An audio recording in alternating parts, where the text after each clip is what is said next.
are going to make this work. We are going to bring those words in our founding documents to life.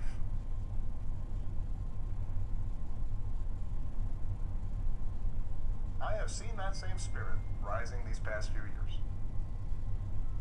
Folks of every age and background who packed city centers and airports and rural roads so that families wouldn't be separated, so that another classroom wouldn't get shot up, so that our kids won't grow up on an uninhabitable planet.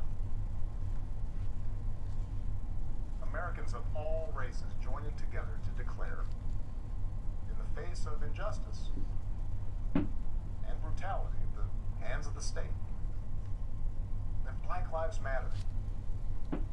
No more, but no less. So that no child in this country feels the continuing sting of racism. To the young people who lit us this summer, telling us we need to be better, in so many ways, you are this country's dreams fulfilled.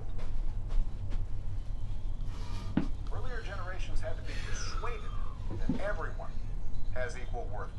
For you, it's a given, a conviction. And what I want you to know is that for all its messiness and frustration, your system of self-government can be harnessed to help you realize those convictions for all of us. You can give our democracy new meaning. You can take it to a better place. You're the missing ingredient. The ones who will decide whether or not America becomes the country that fully lives up to its creed. That work will continue long after this election. But any chance of success depends entirely on the outcome of this election. This administration has shown y'all been slacking on your pimping then. Now, if that's what it takes for them to win. So we have to get busy building it up by pouring all our efforts into these 76 days. And by voting like never before. Yeah. For Joe and Kamala and candidates up and down the ticket. So that we leave no doubt about what this country that we love stands for. Today and for all our days to come. Stay safe. God bless. Stay safe. God bless. That sounded like the ultimate brother exit. What am I doing? Read the chat.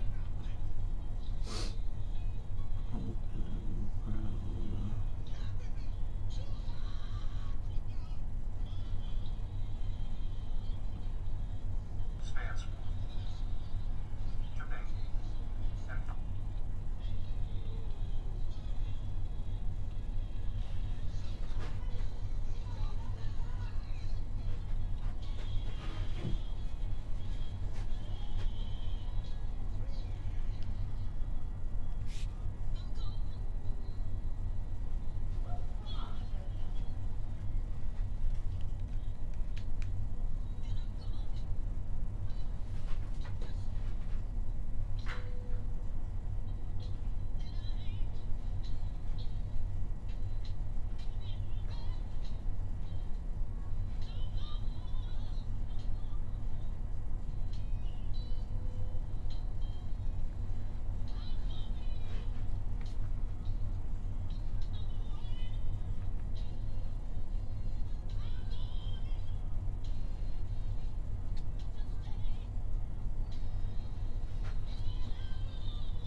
shit, coffee, and we ready. I'm about ready.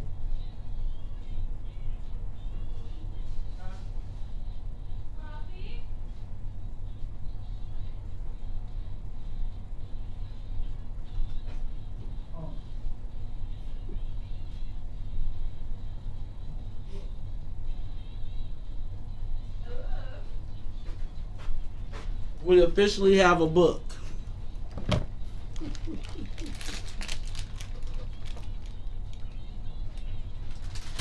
Which means we got some business.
Alright.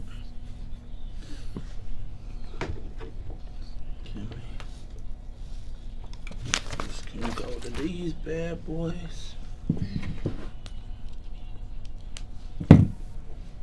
Shit. Shucks. Sorry, y'all.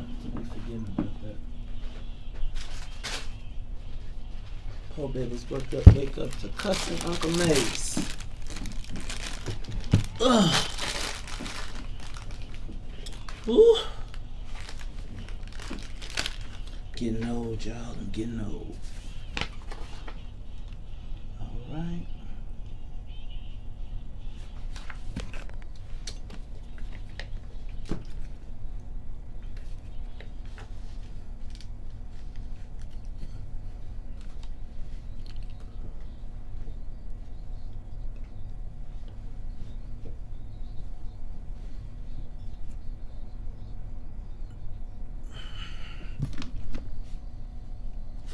Wake up! Boom, looking at this chip. My eyes open. Ain't no hocus pocus.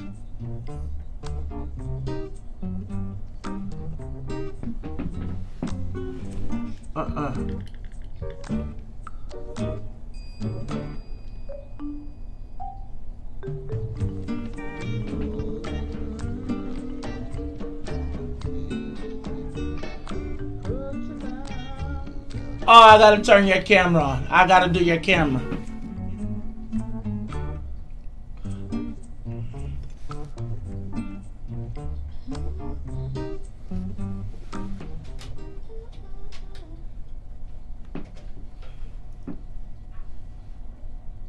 You're beautiful inside. Hey, rise up, rise up.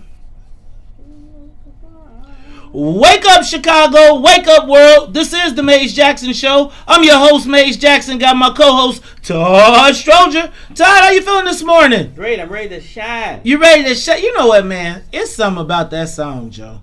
I don't know what the deal is, but some kind of way, that song is just... Some things just hit you in the right spot. You know what? I was cooking.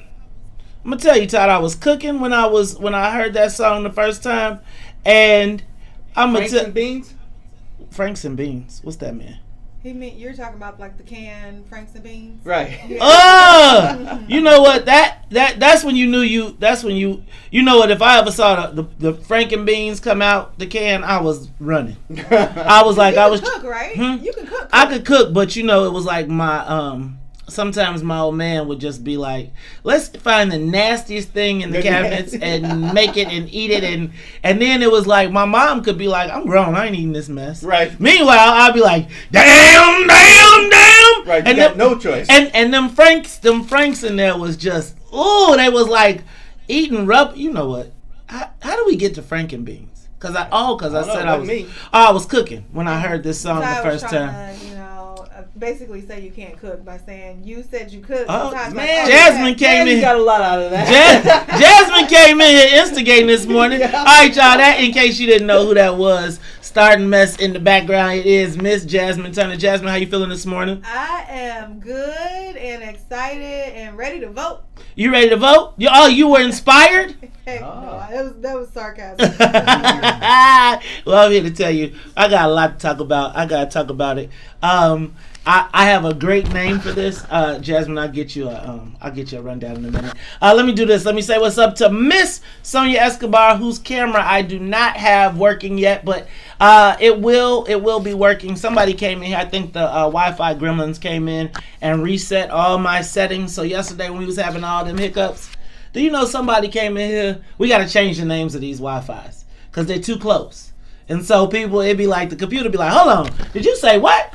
And they'd be on the wrong thing. And the next thing I know, I'd be like, Todd, your camera's not working. Hold on, stop, move, let me get this. It was crazy. All right, Sonia, so how you feeling this morning? All right, well, I'm going to tell you what, I'm feeling great too, locked and loaded. I'm going to turn the air conditioning up on the plane, but let's do this. Let's get this thing up to 60,000 feet. We are up and away. I just want to know, does everyone feel inspired by Mulatto Magic last night? Mulatto. Oh man! Are you questioning their blackness? No, not at all. No, I'm not questioning any of their blackness. Mulatto, I mean, a mulatto. I'm giving them it all.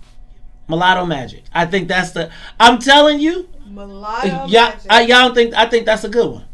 No. I think that's great. Actually. I mean, is it offensive? Magic. I thought that word had been retired from. Is it really? I mean, I think we can bring it back. I think this is the perfect time, and I think there should be I don't think that. Is there shame in that? Is that like a bad thing? I don't know. Some people get offended when you call biracial people biracial. See, but people get offended. Only black biracial people though, because if you Asian and white, they want to make sure you know you got some other stuff in you, right? They want to be like, I am not all black. I am not all black. Let me just be clear. All right. Well, look.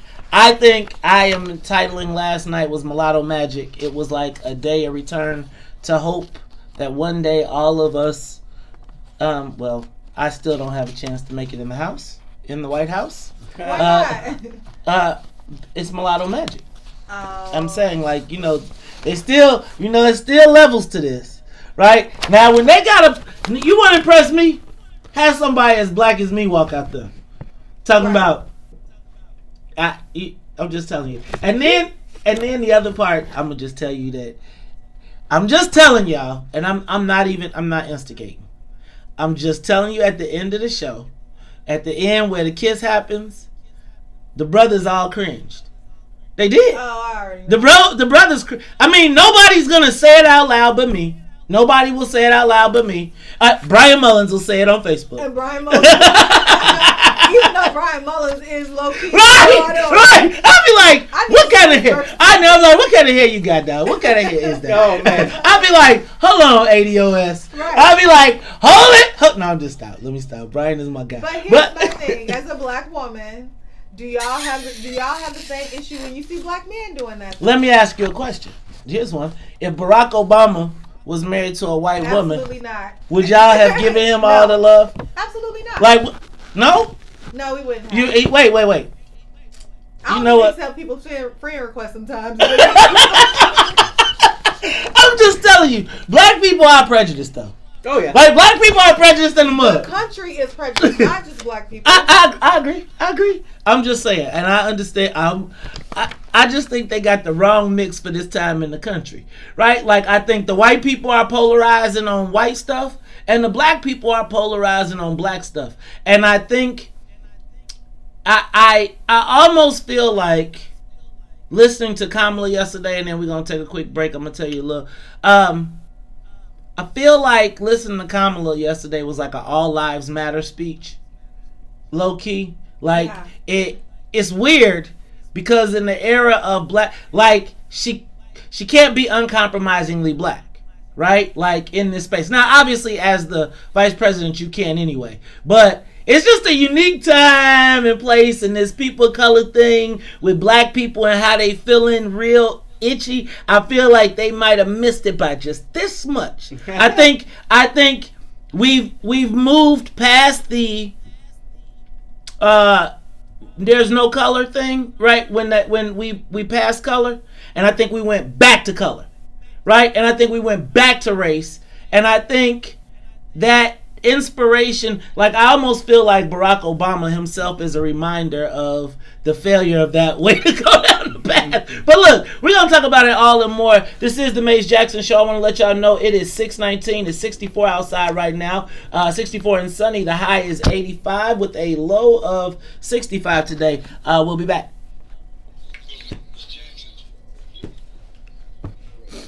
Okay, let me get Sonia straight. Okay, Jasmine and Todd, you two. Oh, you know what we could do today? We can do Jasmine and Todd. All right, Jasmine and Todd, you all are now conversing. Or maybe not. Just so y'all want to see ourselves. So we want to encourage people to watch on the big screen. We're conversing like they do in this day and age. I'm gonna text you something.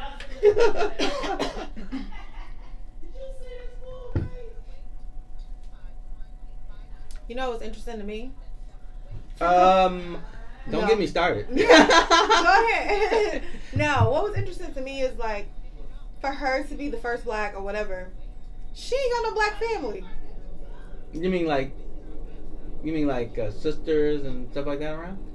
Like, for her to have been like the black woman first VP when they put, they had her sister, her daughter, and her niece, and her sister is, biracial. They were raised by an Indian mom, and their black father wasn't a part of their lives. But like, there was not a black family member outside of her chosen family, right? Which was like her sorority. You wanted to call Uncle Joe who she hadn't seen in 50 years? That's my point, though. Like, how you gonna be the first black anything? You ain't got no black family. Oh. Like, I was when they were, it's like, okay, I guess I'm not really that concerned about all this black stuff. I mean, what's she gonna do? What do you mean, what's she gonna do? Ideally, we want the purpose of having somebody black, at least for me, is not just about like seeing a black person. We already seen that, right? The purpose is like, are you going to have black policies like that address issues that black people? This is the vice president. Now, okay. What's the point then? I just think, Todd, I don't think you're wrong, Todd. No, I don't. What I think is that you know the actual knowledge of the whole process and how far it goes, right? I think most people don't realize the symbolism. They buy into the whole symbolism and the vice president, etc. And so we know that. Of course, Uncle Joe is kind of old, though. But it's shout out to Melissa. Hey, Melissa Kinsey. I'm sorry. I just want you to I feel like, Todd, you are like of the ilk that we just got to get Trump out. I don't really care about all the race shit. Oh, well, I am in that camp. I'm in that camp for sure. But I think you're not even... You're a New Orleans dude. You can't really be dissecting race too much. Hey. And I don't mean that in an offensive way. New Orleans does black different. Definitely does black different. No, you're right. I mean, there's a whole different group. Completely different. I don't know. I mean, I guess it's kind of dying off as time and the older people die off. I mean, America is moving to, most people are going to be looking like Barack and Kamala. That's how the world works. By that time, you, me, your children will be dead. That's a long way off. Yeah, I don't know how far off it is, because this next generation, they different. They have zero rules. They literally will sleep with anybody, be with anybody. That is no so true. They have no rules. They be like, it's a... Does it breathe? Yeah, does it breathe? Like, they have no rules. It's not about the body parts. Yeah, but there's so many white people in the world. I mean, in the nation, who don't live anywhere near anybody of color. I mean, that's true, I guess. How you gonna hook up if you never see it? I mean, I don't think that's changed much. I think with the immigration of Latino communities and a lot of mixing, which it's not necessarily a bad thing. No. I'm not. Unless we stop addressing issues for certain groups like black people. But my thing was like, where are Kamala's black? Where's the first black VP's black family? Like, your daughter's white, okay, cool. Your niece is white, like, and the niece, where she came from? She didn't even look Indian. That's her sister's. She just, I don't know. She said she was, and her last name was Harris, which is her maiden name, I believe. So I was like, the niece ain't even Indian. Like, where did the niece come from? Was she adopted? Did you watch it last night? I didn't watch I watched it this morning. Okay, so I tried to watch it. Three women introduced Kamala, her sister, her niece, and her daughter. The niece is Caucasian. Well, so maybe she was married to a woman or married to someone in Kamala's family. Maybe that's how she became her niece. I'm like, she's not even Asian. She looked Caucasian too.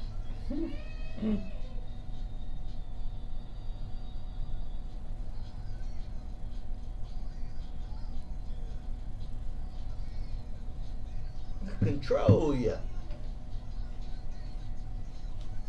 Sweet Bernadette. Sweet Bernadette. Oh, Sandra says the niece is not adopted. She's her biological niece. You belong to me. So maybe she is Indian and white. Okay, let me get Todd. She doesn't have any biological children, huh? No, just the two kids that call her Mamala. That's funny. Right? No, it's not. I was like, You say no, it's not. No, the fuck it's not. Too close to Bambi for me. I was like, get your move. I was like, if you don't get your.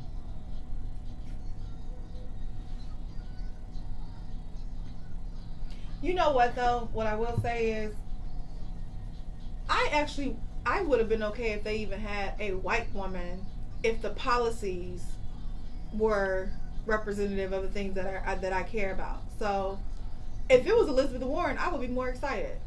Oh, really? Absolutely. My mother likes Elizabeth Warren. I would have been more excited if it was Elizabeth Warren because she, for the most part, she's been consistent with the things that I care about. Yeah, and it was interesting last night I checked after the speech to see what was trending, and Elizabeth was trending more than Kamala. I'm just telling y'all, they messed up with that one. They missed a whole bunch of again. It's like my thing is like now it's not about whether I like her or not. I feel like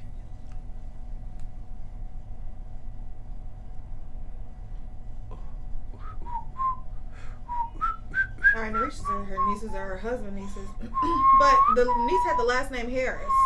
Happiness. So that's what confused me because I think that's Kamala's maiden. Something's going wrong.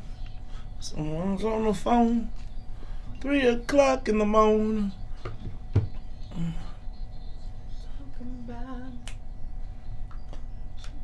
You are listening to the Maze Jackson Show. I'm your host, Maze Jackson. Got my co-host, Todd Stroger. Hey, Todd. Let me tell you what we got. You threw me all the way off with that. That was pretty funny, though. All right, y'all. This is the Maze Jackson Show. That was Todd singing singing Al Green. Was that Al Green pre or post grits? Pre. Pre grits. Hey, man, you know what? I was talking to my wife the other day, and we were talking about the whole concept of having hot grits thrown on you, and she said she didn't really get it at first, and then she was like, when I became a chemist and I understood viscosity and what it meant for that to be sticky, she was like, that woman was ingenious. I was like, look, well, don't now. It hurt. You can't get it off. And then everything you try to use to wipe it off starts burning too. Yeah. Man, have you ever cooked bacon without a shirt? Don't do it. No. Don't. Okay, I'm just here to tell you. It doesn't sound smart. Don't do it. Don't do it. You know what? It seems like you can get away with it. You never get away with it. You never get away. You never get away with it. All right, let me run through some more of these headlines. If you wondered when it would happen, it finally has. Mayor Lori Lightfoot, in her grasp to hold on to anything in a semblance of power, finally called out Mayor Rahm Emanuel. She alluded to him because she was thinking, like, what could be more unpopular than me right now? By God, I've got it, Rahm Emanuel. Right. Poor However, Rahm. I'm gonna tell you, well, you go ahead. Why you say poor Rahm Rahm? was on CNN crying. I think there's a documentary or something. Crying about what? Getting paid? Joe Biden. He was crying about Joe Biden. He said Joe Biden's such a good man that it brought him to tears. Like, for real tears. I ain't seen Rahm cry like the whole entire time he was the mayor of Chicago. That's true. That's not true. I, The future. I couldn't talk to the family when I didn't Chicago. We're better than this. You know what? I like a man with a little sensitivity. So poor You Rahm. need a man with sensitivity. So if you like, that's Ralph Tresvant. So that's cool. I just want to say how foolish every time. What I said I wanted to happen isn't happening the way that I wanted it to happen, but it is happening.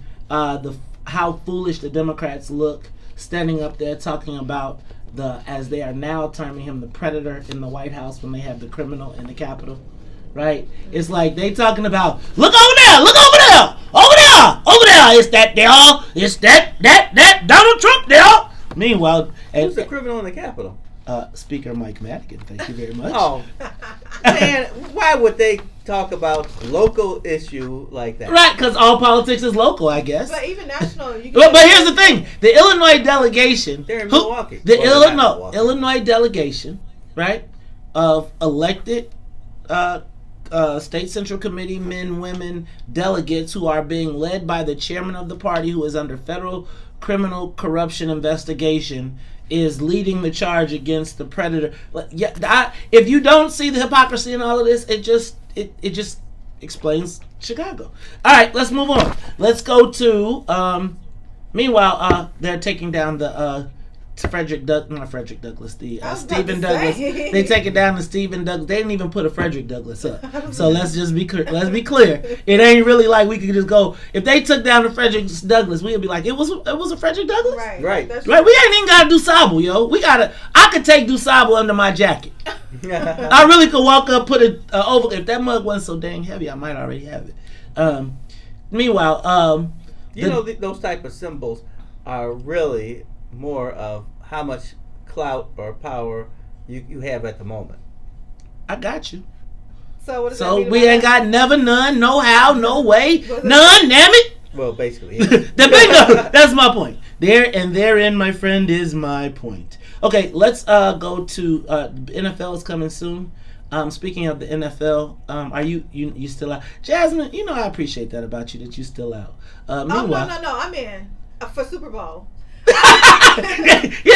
I was more so shaking my head about the dude. Did you see the dude that got kicked out? The rookie that got kicked out because he snuck a girl into. Did you see the girl? No. Oh my God. What does she look like? Like she came from Mississippi, white girl from Mississippi. I mean, like. Oh, like the classic. Did he come the from brother? Mississippi? I don't know where he's from, but yeah, basically the classic, like. Extra big. No, not necessarily big, but just super like plain and like. Oh, bro, I'm telling you, a black oily hair.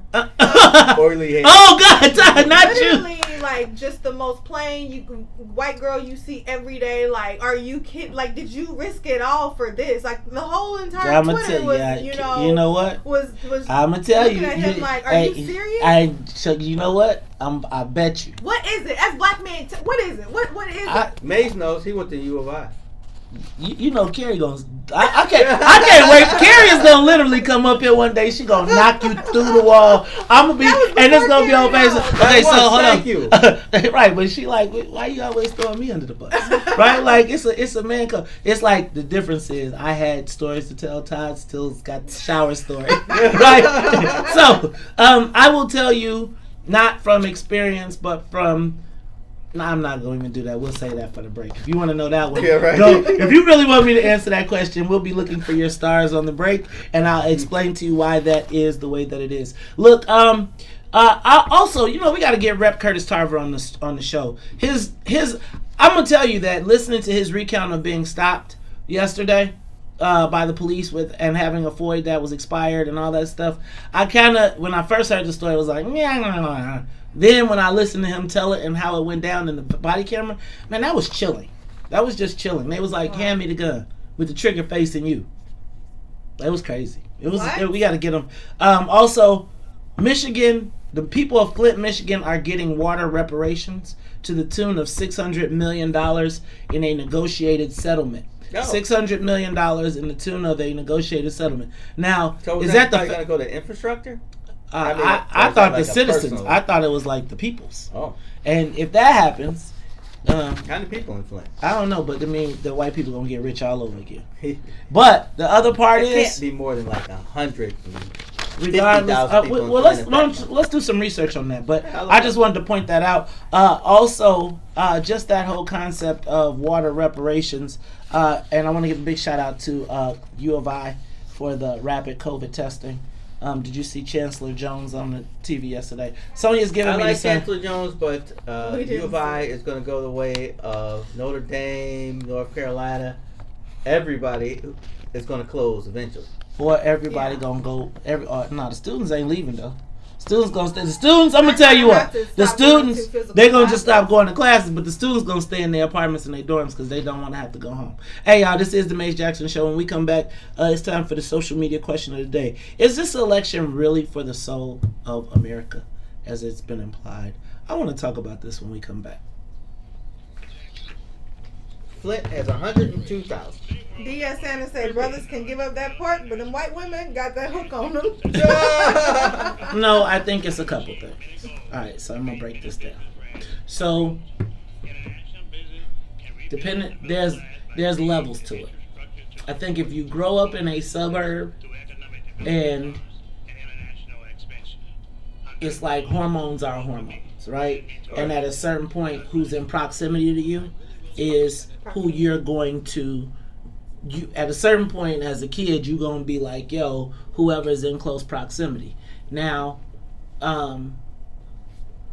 in some cases, right, like in the case of me, I got extra isolated, right? So because I was in a smart bubble that stayed like all the way together all the time, I really never even got into the opportunity to get into the mainstream. And because I was smart, I was a nerd, which meant that I had absolutely, literally, probably no chance after, like, after Section 8 came to Bolingbrook, I probably had no chance with mostly black women unless they lived there unless they lived there before, right? So I think there's that, like if you live in the suburbs. I think there is if you go to college like an athlete, and in that case, I told you this before, they section you off. They put you, when you touch down on campus, from the boosters to the people that take you around to whatever, right? That's the person. Now, at that point, I think, and if you come from a challenging environment and then this person is the person that introduces you to all the finer things in life, quote unquote, like regular meals every day, right? And then, and I don't want to be funny like that, but, they introduce you to things that, like a lot of times when people tell the story of being an athlete, it's trying to escape the hood and escape poverty. So that white girl, in some cases, becomes the embodiment of that, right? Like the embodiment of I've escaped, and a lot of times they tell you can do better, right? You can do better than where you come from, your people, etc. And it's oftentimes viewed that the people around you are bad as compared to they live in circumstances and environments that white people could probably never understand or consider. Then I think there's the status symbol. Athletes as we are on when black women do it like Kamala. I don't think we are. I don't think we're equally as judgmental as we are about. Do we cringe? I could agree, but I think so I still maintain my premise that if you see a white dude with a black woman, that black woman is 99.9 times got herself together, right? She looks good. He ain't gonna be embarrassed to take her to the crib. Like, his parents gonna be like, if you had to, you did all right. Mm-hmm. If you see a brother, a lot of times after, unless they're an athlete, right? And even the athletes, right? Once they get older, man, I just think there is a in some people's world a status to it. Then there is also the concept that it was something unattainable that now they can attain. Right? And in some places it makes you, it's like the same people that if you can attain it, the same people that know you can attain it also detest you for it. Like it's a crazy. So I would just say this. I think, and then the last part is, I think that in some cases they are much more aggressive in their pursuit and acquisition and maintaining of black men, and oftentimes a lot less I'm gonna use a different, I gotta get a better word. I gotta use a better word. But a lot less snapping. They're a lot less inclined to snap. Tolerant. Bam. Tolerant of a lot of bullshit. Right? That a sister is like, hell no. Not going. Hell no. They be like, do the lights come on? Do I still get to take this jet? Do I still get to? Sister be like, I don't care who your mama is. I don't care what you got. Hey y'all, this is the Maze Jackson Show. I'm your host, Maze Jackson. We are live on WBGX 1570 AM. I want to encourage you to check us out on Facebook Live. Not only do you check us out on Facebook Live, you can also get us on YouTube, as well as download the TuneIn app. Go to the App Store, Google Play Store, hit TuneIn, then put in WBGX 1570 AM. Also, X out. You don't got to pay the $9.99. Just get it and get it free. And listen to us live. All right, also, spread the word. Hey, hand me my book. I got to read what's in my book.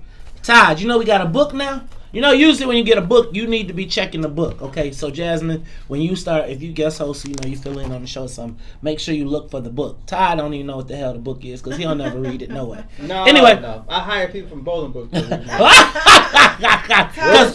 we can do it, because we can, Todd say that because he hired the people from Bolingbrook because we can understand the big words. Todd, where you originally from? Chicago. I'm originally from that's right. Here. Okay. This is it. That's you that's the foreigner. Yeah, that's you that's the I may speak a little southern at times, but I claim Chicago and the good stuff. No. I claim the bad Well, stuff. you be running over. Be out here showing out. Okay. Hey y'all. This is the Maze Jackson Show. Alright. So this says I need to read this one. First of all, I got two for you. First of all, I want you to shop at the black-owned and operated Solo Beauty, where you are appreciated and respected. Located at 8158 South Cottage Grove, Solo Beauty can supply all of your black hair care needs. Solo Beauty is open from 11 a.m. to 8 p.m. Tuesdays through Saturdays, or you can find them online at www.solobeautysupply.com. Shout out to my girl Nidra Williams, who has been with us, putting down as a sponsor since day one. Also, Todd, Jasmine, you too. I'm nervous. I want you to tune in on Monday at 8:30 a.m. Right here, Monday 8:30 a.m. We have a big announcement. It's gonna be big, like really big. Like, can you give us a hint or something? It's gonna be What's in it for the Black People Radio is expanding. We're gonna have an afternoon show. Wealthy Rich? You know what? I tried to give you an opportunity to get some equity. You didn't want to do that. You said you wanted to do something. I wanted to keep my children. So I'm gonna tell y'all, 8:30 a.m. Big announcement. Really big announcement. There's going to be, so in case you all don't know, in case I have not been clear, What's in it for the Black People Radio is going to be putting out, producing 12 hours of daily programming, right? Also, big deal, shout out to Mark Harris. Mark Harris and I at the Inglewood Film Festival. What up, Mark? That's my people. Hey, man, well, Mark and I are teaming up to do a Saturday night cinema. Where you will be able to watch original black movies online, support those black creators, and we'll have it where you can come right here on Facebook, buy your tickets, and then watch it online with the family.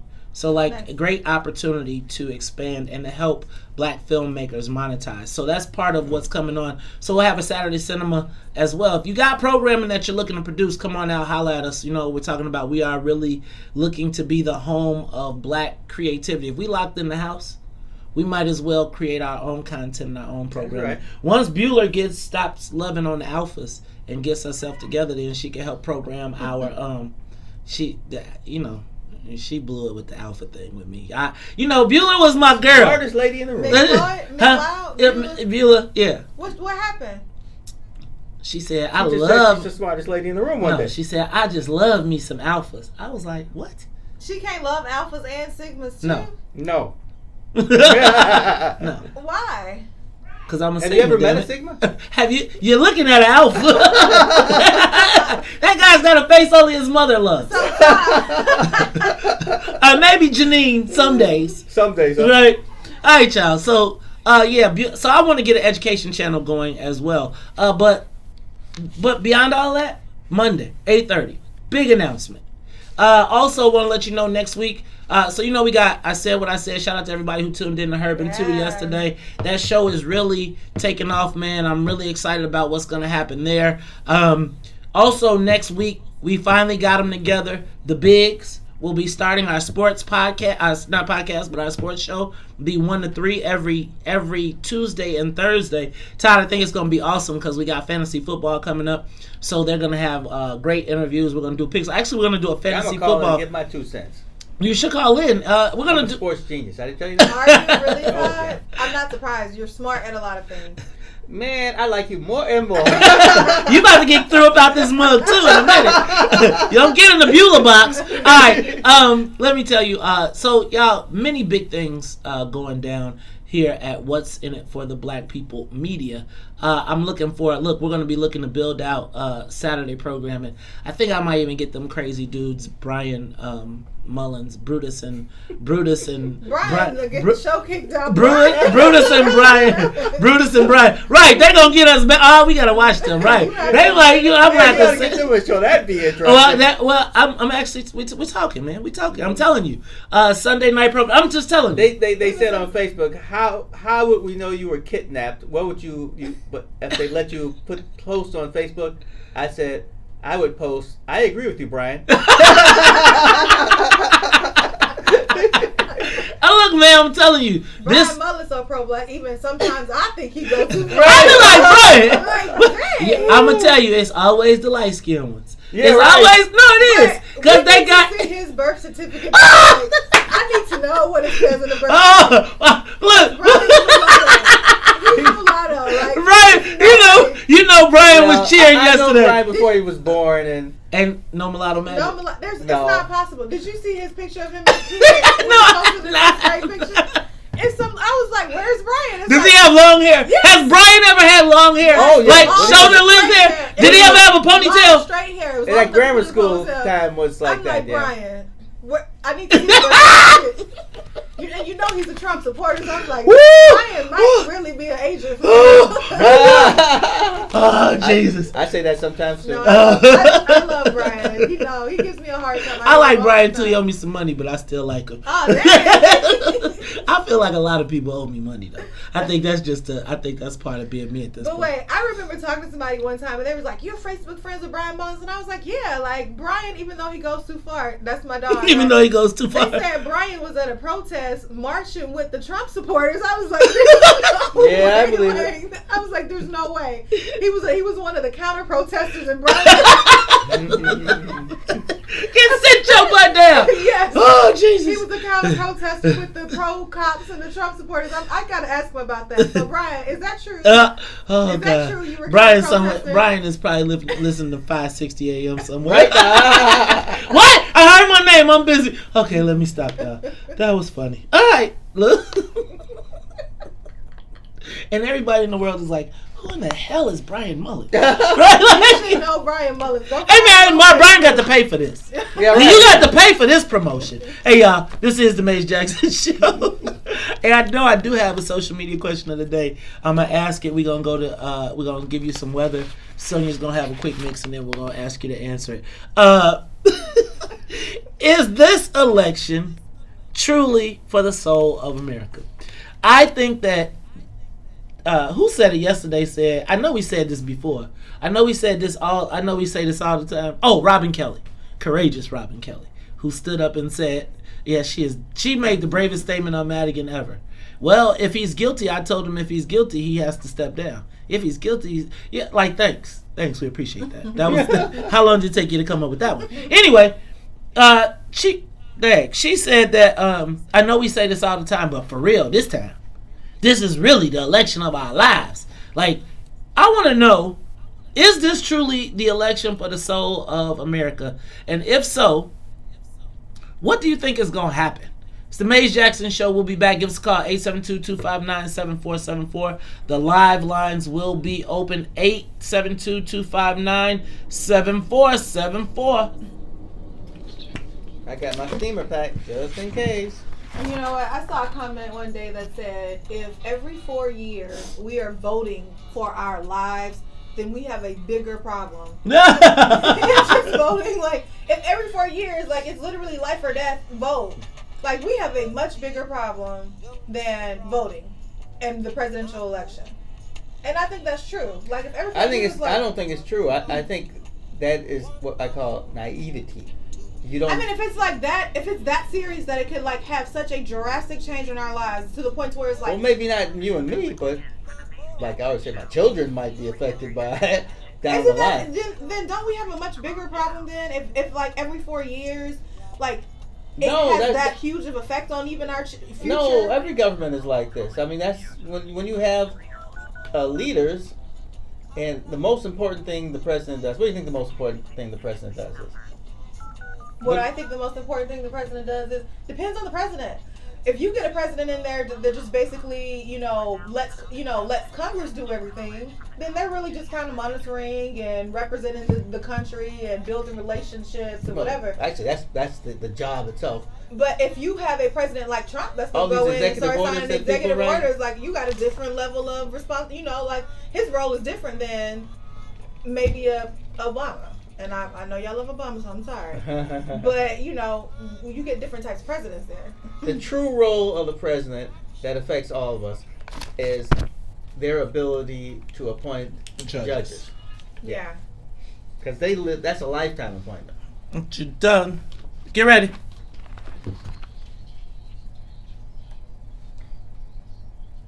Oh, all of the time.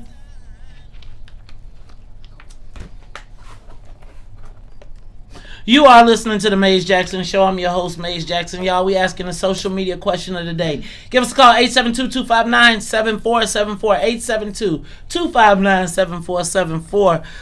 Is this election truly for the soul of America? I really don't know if the boogeyman works for me anymore.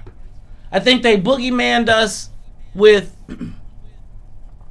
Donald Trump the last time. I think the Democrats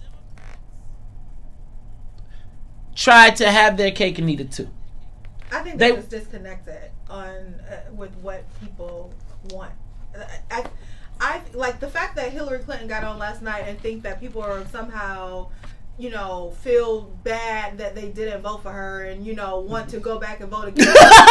Do you really think that's what is going on out here? Do you really think people thought that, like, Trump was going to be this amazing president? No, we were literally saying we're not voting for you because we're not settling for this minimal thing you're willing to offer to our people anymore. Like, we're not out here like, man, I wish I would have voted for Hillary Clinton. We're like, okay, and these are my thoughts around it. My concern for women's rights, female rights, LGBT, immigration, and all that stuff is limited to all those groups concerned for reparation. So if they have zero concern for reparation, why am I going to go out here and fight for your issues, but you won't fight for the issues for my people? Interesting. You know what I think? I think the problem with black folks, we ain't got no problem, especially males, no, is that you have to build from the ground up. I think the younger generation always kind of feels like, well, shoot, why are we at the top right now? Why do we have to build from the ground up? Because from your definition of building, you know how a house is built. Yeah. You start with the foundation. So we don't have a foundation? We don't have a foundation. What have we been doing for all these years? I think about it. We have a foundation, but no one wants to put any bricks and do that hard work to make it grow. What hard work do we need to do? It's very clear what we're saying. We're saying what May said earlier? On us every 4 years. Give us our part. That's all we're saying. Know what May said earlier? What he said? Basically, he said all politics are local. Yeah, you said that. And that's where it starts. Your power doesn't come from electing the president. That guy's going to be talking to some rich people. Your power comes from electing your congressman, being a force, and who's going to be the senator, and using those people to build up. By saying that, though, then you're also saying that it doesn't matter if we put Trump out or not, though. Because, like, you can't be like, okay, the power is not in the president's office, and then also say it's life or death if you don't vote for Trump. You have to realize when you see the devil, you still got to fight him. Don't get me wrong. But is it the devil? So is it? Let me ask a question, because I can hear you saying the devil, but again, we see the devil, but we fighting the devil every day. Every day. Every single day. So I feel like I see Trump as the ultimate devil. No, because actually, I don't even see him as the devil. He's just a man who's trying to get over. Aren't they all? Everybody's trying to get over in some sense. But I see him as a threat to what I feel is our safer democracy. He literally is trying to turn that office into a dictatorship, and I don't like it. Has the democracy been safe for black people? Ain't nothing safe for black people. See, that's what I don't fool myself into thinking that everything be hunky-dory if we elect a Democrat or Republican. The fight is us. We have to fight to make sure that we keep these people civil. So I think that's you're almost at my argument, which is you're not gonna get me to fight over which white guy is more racist. Yeah. I here's what I believe. Joe Biden, Donald Trump. All things being equal, I don't think the livelihood of black people is going to change. I think Jasmine really hit it on the head when she said that the Democratic Party is just completely out of touch with where their base is. I think that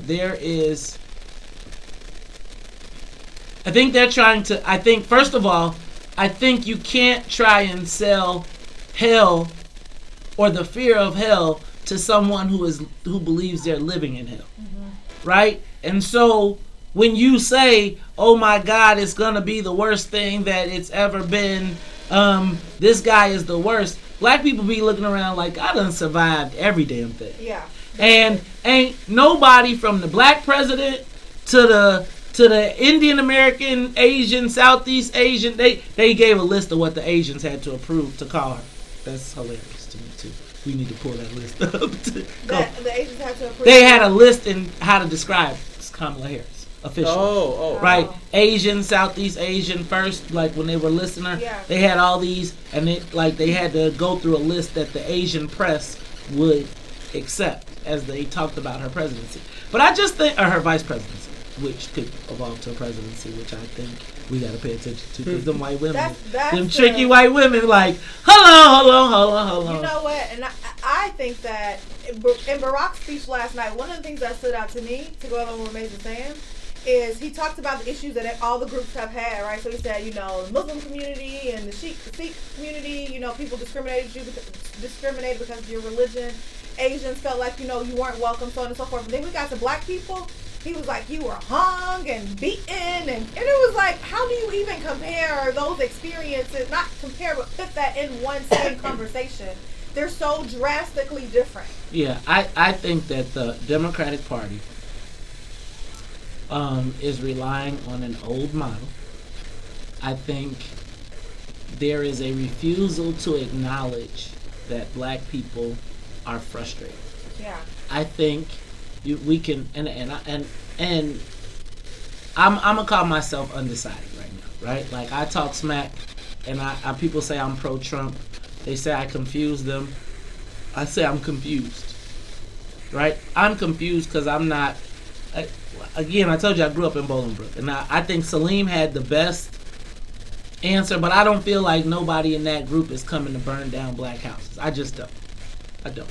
And I think the more you try to sell me on the fact that the brown shirts are coming, and I'm getting encroached upon, and it's Latino gang members that are pulling my people out of the car, and you telling me I got to worry about some other brown shirts. Every attack isn't physical, though. I got you. I'm suggesting that I have to deal with the immediacy of what's in front of me, right? There's a short term and a long term. And all I'm suggesting right now is that the Democrats are missing. They're not. I'm just telling you. Like, what you want is people to do what you think they're supposed to do. What people are not doing, you're not supposed to be out in the middle of the street tearing stuff up. The norm is changing, and I think they're still trying to sell us on some 2000 Barack Obama, all lives matter, we're going to be one country, and people are steadily moving to their spaces. Now, I'm saying instead of trying to say you're wrong for being in your space, go get them go meet them in their space. This is the Maze Jackson Show. We'll be right back. AM 1570 WBGX. I just think Chicago. the Democrats I'm running for U.S. Senate for the state of Illinois. are hell-bent on telling you what you're supposed to think and hell-bent on telling you why you should be mad at Trump. If people ain't mad at Trump, you can't make them mad in the next week. Right. Now you got to figure out, what do I need to do to go get them? Or people are not afraid of Trump. Right, I think that's- people are like, I don't like Trump, but you like. I ain't boogie, right. Like, But- white people talk about, oh my God, the world is going to come down to pieces and we're going to end the democracy. Well, I'm going to just tell you, the average black dude is going to say to you, when the fuck has democracy worked for me? That's what I was thinking about last night. I was Like, we got killed. Who is the average black dude, though? Listen, black men were not a part of that conversation At all. last night. At all. I was like, I saw that, and so I'm like, okay, well, maybe they're changing their strategy. They're focusing on trying to pull those white suburban women and thinking that No, they are can trying to do pull those and lose some of the black votes, but they don't understand that black men are feeling some type of way about Right. what's going on. And unless it's just the black men I know, but I know a lot, black men are definitely feeling some type of way about what's going on. Black men are feeling some kind of way all the time. And there's a reason for that, though. Yeah. Okay, so I'm just saying, I'm saying that, here's the thing. It all goes back to, if black men are feeling some kind of way and you saying shut the fuck up because you stupid for feeling some kind of way, again, right? If you're saying that, I'm not saying that. I'm not saying you. I'm No. saying, The Kamala but I'm plan saying is- in the generic place, everybody is like, shut up, stupid, and vote. Right. Like, how dare you have feelings that don't outweigh us getting Trump out? And quite frankly, a lot of people want to see. There is a guilty pleasure in watching Trump irritate the fuck Yes. out of people. Mm-hmm. And it's like, if you've been on the shit list forever, I've never felt that way. but Todd, that you're just a different. I mean, I think Todd, and I'm not. First of all, I'm not negating anybody for their feelings. If I had a weaker stomach, I'd throw up when I listen to him. Okay, so what I'm saying is, I don't want to negate anybody. I recognize that you are where you. It's funny we talk about it. They like I know guys that would be like, tell Todd I got $1 million to see if he'll vote Republican, and he probably wouldn't do it. Right now, I know you would. You like $1 million, I would. No, but, not for $1 million because I can still live my. Todd like I got $1 million. Goddamn it! I'm convinced. You know what? Todd is the squirrel. I'm gonna stop. I'm gonna leave you alone. But here's what I'm saying, Todd. Mm-hmm. I feel like you are born bred, loyal. You remind me of my guy, right? No matter what the fuck happens, he is going to be with the party. Like, we could be best friends. I don't quite feel that way, but you don't. But the reality is you don't have an alternative, right? There's nowhere else to go at the moment. So again, you'll be with the party.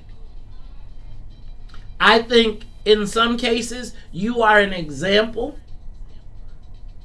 as to why we shouldn't be.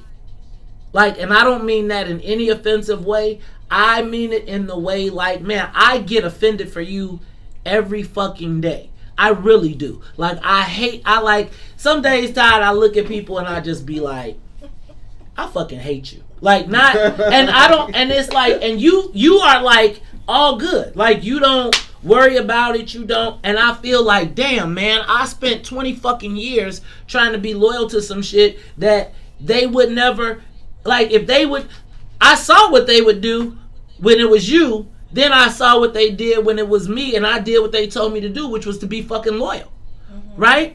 And so now them same people, as the motherfucker who fucked us all, right? Now, and I'm not saying he personally, but the person that could, if you could have helped me and you didn't, and he could have helped you and he didn't, for people to stand up there and defend him, and you're telling, I feel like nobody black should vote till y'all say y'all getting rid of dude.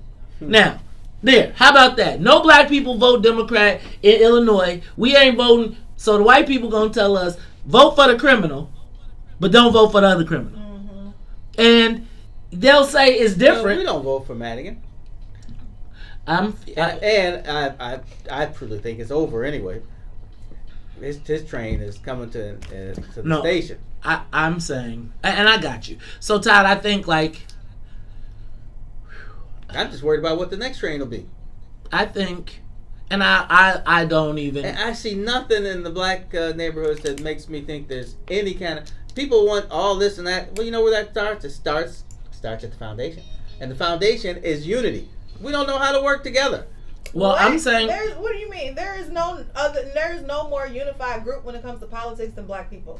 We literally vote consistently. That's true. Like what? That's not unified. That's vote. Unified is when you get together and you say, we're going to take our power and make it into something for us. That's what all those rest of those groups. You know how people are always complaining about, well, the Hamburg Club was gay. So what? This is 2000. What is it? 20. They're not a gang anymore. You know what they did with their group? They made political power. Then they made all their neighbors rich, and they kept moving. And you know what they did? You know what we did with our group? What? Same thing we're still doing. No, that's not what we did with our group. Let's stop. Let's just stop right there. Well, no, that group is always complaining about how the Hamburg Club beat the hell out of black people. Well, everybody beat the hell out of black people. But they always talk about how they were a gang and all this stuff and how they're still around. Well, no. Well, what is our group? Okay. So what do you think? Here's what I think. I think that every other group had a chance to convert their illicit wealth and turn their criminal enterprises into legitimacy. I think when we got to the critical mass, right, and we had the people that had they busted the shit up and never let the motherfuckers get over. So when it was the Jones brothers, right, with the policy. Well, to be honest with you, they didn't make anything, but their people did all right. Their people did not do all. Their people don't have a fucking. It didn't help the largesse, but like Beaver said, I got money. And that's the fucking problem, right? That turned into be the problem. Beaver said, I got money. And look at his fucking ward. No. He didn't mean he got money while he was the alderman. I got you. He got passed down money from being part of the families of the people. Well, his wife, but... Yeah. So my point being, My point being, he got his and left us and wore his Hamburg jacket proudly, right? Meanwhile, and let's back up. Let's back up because Beavers did a lot of stuff that black people will never know about. And I think I'm not never debating on Beavers. I know Beavers has been a G for black folks, but he figured it out within the process, right? Eventually he became part of the team. He just became the black guy on the team that said, "Yo, let me do this." Like he became the black guy that all the other elected officials came to and said, "Man, I want to do this, and you know these guys. Would you talk to me about it for?" Yeah. So I think that's part of our problem. We don't understand our history. We don't know how we got here. And you should watch Poli Sci 101 because I did break this down. But I just think we don't understand that the whole world wasn't like this yesterday. This is different than it was 20 years ago. How much longer do we have to wait, Todd? Like, what? I'm not talking about wait. I'm saying that if you understand how people got where they were now, you'd understand that there's progress, and it was because they were working together in some fashion. And the way we are now, we're not going to get anywhere. But it was derailed also. So I don't want to glorify the gangs. It's like, again, you tell me that we talking about the Hamburg. Hold on, Todd. Damn, you tell me about the Hamburg. Okay, I'm moving from the policy people. Okay. So you tell me that the Hamburg Association, they fought people, they gang banged, they did all the stuff that they did. They was the muscle for people. That's what people tell me. Yeah. Okay. So let's say we had that in the late 80s and 90s. And they was finally saying, okay, we're going to convert this shit into political power. And they was like, no. And now we talking about Larry Hoover and Jeff Ford getting out 40 years later. Now, I'm not tripping. I'm saying that the Kennedys got the Wolf Point, and they was bootleggers back in the day. We glamorized everyone else's criminal past, right? We glorified their transfer in the universe, right? We watch Once Upon a Time in America and see how the Jewish mobsters became legitimate people. We watch The Godfather, we see it with the Italians. You watch the gangs of New York. You see it for all these people. And then when it's no different than fucking Black Wall Street when they decided they was finna take. So all the brothers control the dope trade. Dope trade ain't going away no way. Now the Mexicans got it. They say, but the brothers say, hey man, let's do like in the movies, they control the politics, they control the judges, we got money, we got gangsters, we got all the same tools in the toolbox. And Muggs looked up and was like, and they can bring 30,000 motherfuckers downtown? Oh, hell no. Stop that. Let's come back though. You know what my father used to always say? What? He'd say, remember one thing. You ain't white. And I got that. But I'm saying they will treat you a lot differently. This is the generational difference right here, right? We don't give a F about if you black or white. We're not allowing those limitations. No. You think you're not, but white people are. It's not about you. It's about the people who got the power. Well then, look, the issues that they care about, women's rights and all the extra stuff, we'll all fail. We'll all fall in. LGBT, immigration. Essentially, we just gotta bow down. This is why Madigan is still in power. Hey, y'all, come on. Bow down because you're not smart enough to work together. That's my whole point about that. No, we got everybody saying we can't work together instead of saying let's take this mug. Well, look right? All right, we finna take a move. Everybody be like, no, we can't move. It's Jasmine's fault. Ooh, looking at this generation feeling hopeless. My eyes open. Ain't no hocus pocus. They will all know us. But you roll us, not a follow.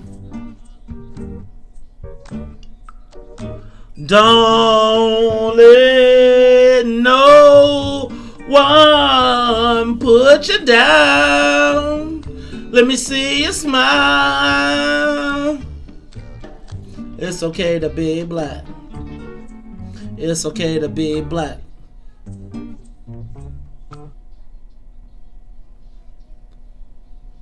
Shine, shine. You're beautiful inside. Hey, rise up, rise up. Don't you know you can shine? You are listening to the Maze Jackson Show. I'm your host, Maze Jackson. Got my co-host, Todd Stroger. Also sitting in with us today is Miss Jasmine Turner. Hey, you know we got Miss Sonia Escobar on the wheels of steel, y'all. It is 7:12. We got carried away on the break. Everybody was in here cursing Todd out. You know what? It's almost like Ruthie is here. You know what I mean? It's like Jasmine put the Ruthie on Todd. Y'all got to go watch us. Now, in case you're wondering what happened, you got to go to Facebook Live or YouTube Live, the Maze Jackson page, if you want to see what's going on behind the scenes. You can also listen to us on WBGX 1570 AM.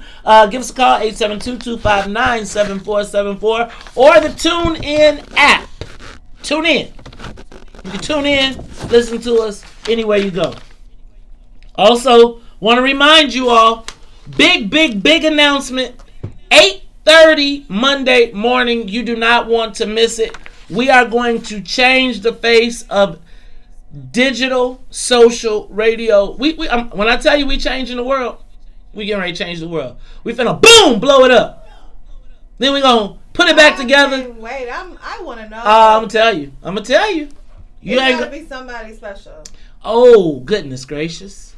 When I tell y'all we taking over, you know I'm a star. I'm big. I'm large. Kid, you're gonna be large. However, you know when I take a back seat, then you know what? In my own joint. It's got to be his wife. You know what? You know what? Is Carrie doing a show? I've been trying to get Carrie to do a water show. A show maybe once a month, I think, where she can keep people up to date on the things that are going on. Y'all don't know how small my wife is. She be like, the compound chemical viscosity of the. I be like, I knew she was smart. She went to Xavier. That's all right. You try and clean it up now. She getting ready to knock your head off. I can't wait. No, she knows it's you I don't like. I can't wait till she be like, well, she said, well, then keep it to you. Don't tell. She be like, look. Look. Don't be speaking for your wife. That's all right. I got to. I'm gonna tell y'all She got my number. She afraid to call me up. She got keys. Not to do. It ain't number. She got keys, dog. She got keys. All right, y'all. This is the Maze Jackson Show. I'm your host, Maze Jackson. I was just gonna ask before we go, because I see I got my man Frank on the line. Hey y'all, is this a battle for the soul of America, this election? Now, Brother Frank from the West Side always got something good for me, so I'm sure he gonna put something on my mind today. Brother Frank, you on the Maze Jackson Show? Hey, thank you, Brother Maze, and thank you very much for that compliment. Good morning to you, Brother Todd. Good morning. Sister Jasmine and Sister Sonia. How y'all doing? We're great. Listen, you know something? We heard this so many times before about the soul of America, or vote like your life depends on it. We better not take this and be a victim like the boy who cried wolf. The wolf is actually here this time. Okay? And I'm going to tell you how. If we don't stop Donald Trump from getting back into that office, number one, with him personally, it's going to be payback time. But number two, according to Tom Hartman, who broke this before the pandemic hit at the end of last year, the Republican Party plan is, with all the governors they got in place, the majority of the states, all the judges they got, their plan is to hold a constitutional convention. And like Brother Mays and Brother Todd, I'm pretty sure you already know, at a constitutional convention, they can change any part of the Constitution they want to. They can even rewrite the entire thing. Okay? And it would be constitutionally legal. They plan to gut everything that was accomplished in the 50s and the 60s, if not totally eliminated. They plan to put caps on lawsuits, especially with cops, probably even eliminate them. They plan to put caps on anything that black people and brown people can get rich off of, like athletes, entertainers. They plan to make it illegal to vote unless you have an income coming in. They can do whatever they want to. This is, the wolf is finally here. They are planning to do exactly this. We got to keep this guy and keep him out of office. Because if they get 72 on the Supreme Court with Ruth Bader Ginsburg, she is on her last leg. I think she on the kickstand. She on the kickstand. She got one foot in the grave and the other foot on the banana peel. That's like Weekend at Bernie's. That's Weekend at Bernie's. They be rolling out there like, okay, is this thing on? The wolf is here, and they would definitely affect They make us win. We're not going to be back unbonded. And everything they're going to do is going to be constitutionally legal because of their convention. Okay, thank you. Brother May. Thank you, Brother Frank. Okay, Brother Frank, y'all, we going back to slavery. If President Trump is elected, are we going back to slavery time? Can you imagine that? Like, we were looking up like we slaves now. Like. What I think is, because we live in America, we are very arrogant, and we don't think of history and how every empire falls at some point. Okay. So if you don't keep your eye on the prize, somebody can take you down quick. It's kind of sad how we just keep telling. It's so sad that we just keep telling black people like, just do enough just to survive. Like, we can't want more. We can't want real power. We can't want real policies that address us. Everyone else can, but black people just gotta avoid slavery. No, as I said, you gotta work together to get to the top, because it's always going to be somebody fighting. You guys are literally telling us that we might be slaves again, though. Like, this is what we are supposed to be voting for, to avoid being slaves again. We're not talking about actual policies that's going to help us progress. What are we, 12% of the population? We got to be careful. These guys are really wicked. I think that's insane to me. So here's me. There's some wicked people out there. I think there are wicked people out there. They are both Republicans and Democrats, though. Yeah, they're all kind of people. Okay. Atheists? I'm gonna just say this: if they put in slavery, you think the Democrats gonna be like, we ain't going? You think any Nazarenes? They probably would be like, yeah, we could use some of them black people over there. Mace used to always tell us to watch out for Handmaid's Tale. I'm serious. I still believe that, but I believe the season hasn't come back. And they like, oh no, it's too. Yeah, with everybody walking around with masks on, but JB the one putting the mask on people. Hey y'all, this is the Mace Jackson Show. Oh yeah, now Byron, you gotta say hi to Todd first. Don't you start that mess. Don't you be calling up here, Byron, dissing. Don't you call up here. Good morning, Mace, Todd, and good morning, famous cousin, and Sonia. Good morning, Byron. I got a question for you, mate. What's up? I got a question for you, mate. But Talk first, the last caller. Has he been in Illinois? With the Democrats running everything and asking, he's worried about Trump. And I'm worried about the people here in Illinois. We haven't got anything. And Todd refused to answer the question, what has Donald Trump done to him, black people, from being successful? But here's a question for you, Todd. I mean, for you, not Todd. Sorry, I can't say Todd. Mace. If you were to run against Dick Durbin as a Republican with all your views, do you think Todd would vote for you? Hell no. No, yeah, I do. Yes, I do. Because I had to. Yeah, because he's making part of his cabinet. Right, I would. I'd be like, Todd, you can be the chief apologist. I don't know. You can be my liaison to the Democratic Party, and when you get there, you tell him I said. I just want to be a Luther. Mace would be writing. He would be trying to write executive orders and everything. Yeah. Maze. Yes. Maze. The reason you be running on the Republican Party because the Democrats would come and kick your ass off the ballot. They would do everything to kick you off the ballot. They did that when I was a Democrat.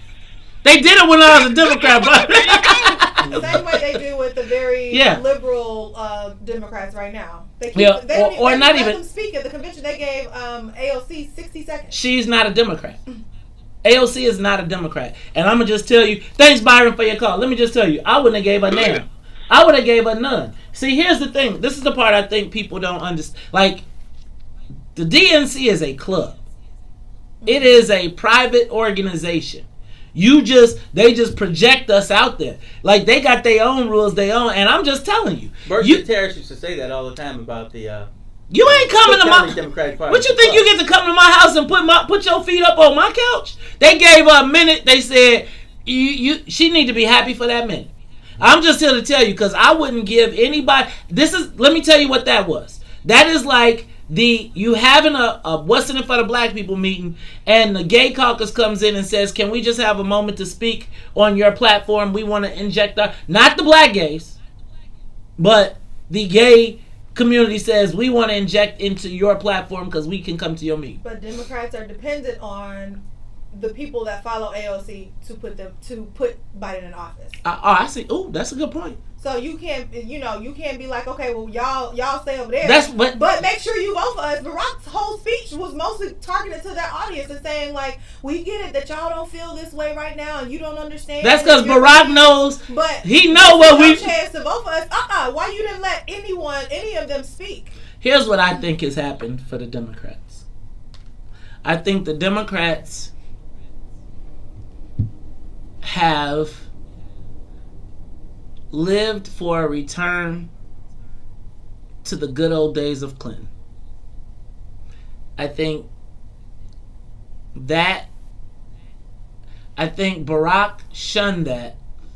I think the party waited for them to go to try and come in. In the meantime, there's been this toxic mix of Bernies and everybody else that has flowed in. Now the Democratic Party is confused within itself. I still say that their number one objective was not to necessarily beat Trump. I think their number one objective was to kill the Bernie faction. Mm-hmm. Right? You can't keep growing with this cancer that's growing inside. You think about the Democratic Party, but I think the Democratic Party has 4 years to put up some other candidates. See, I don't necessarily I think that AOC joint group, that's going to splinter off.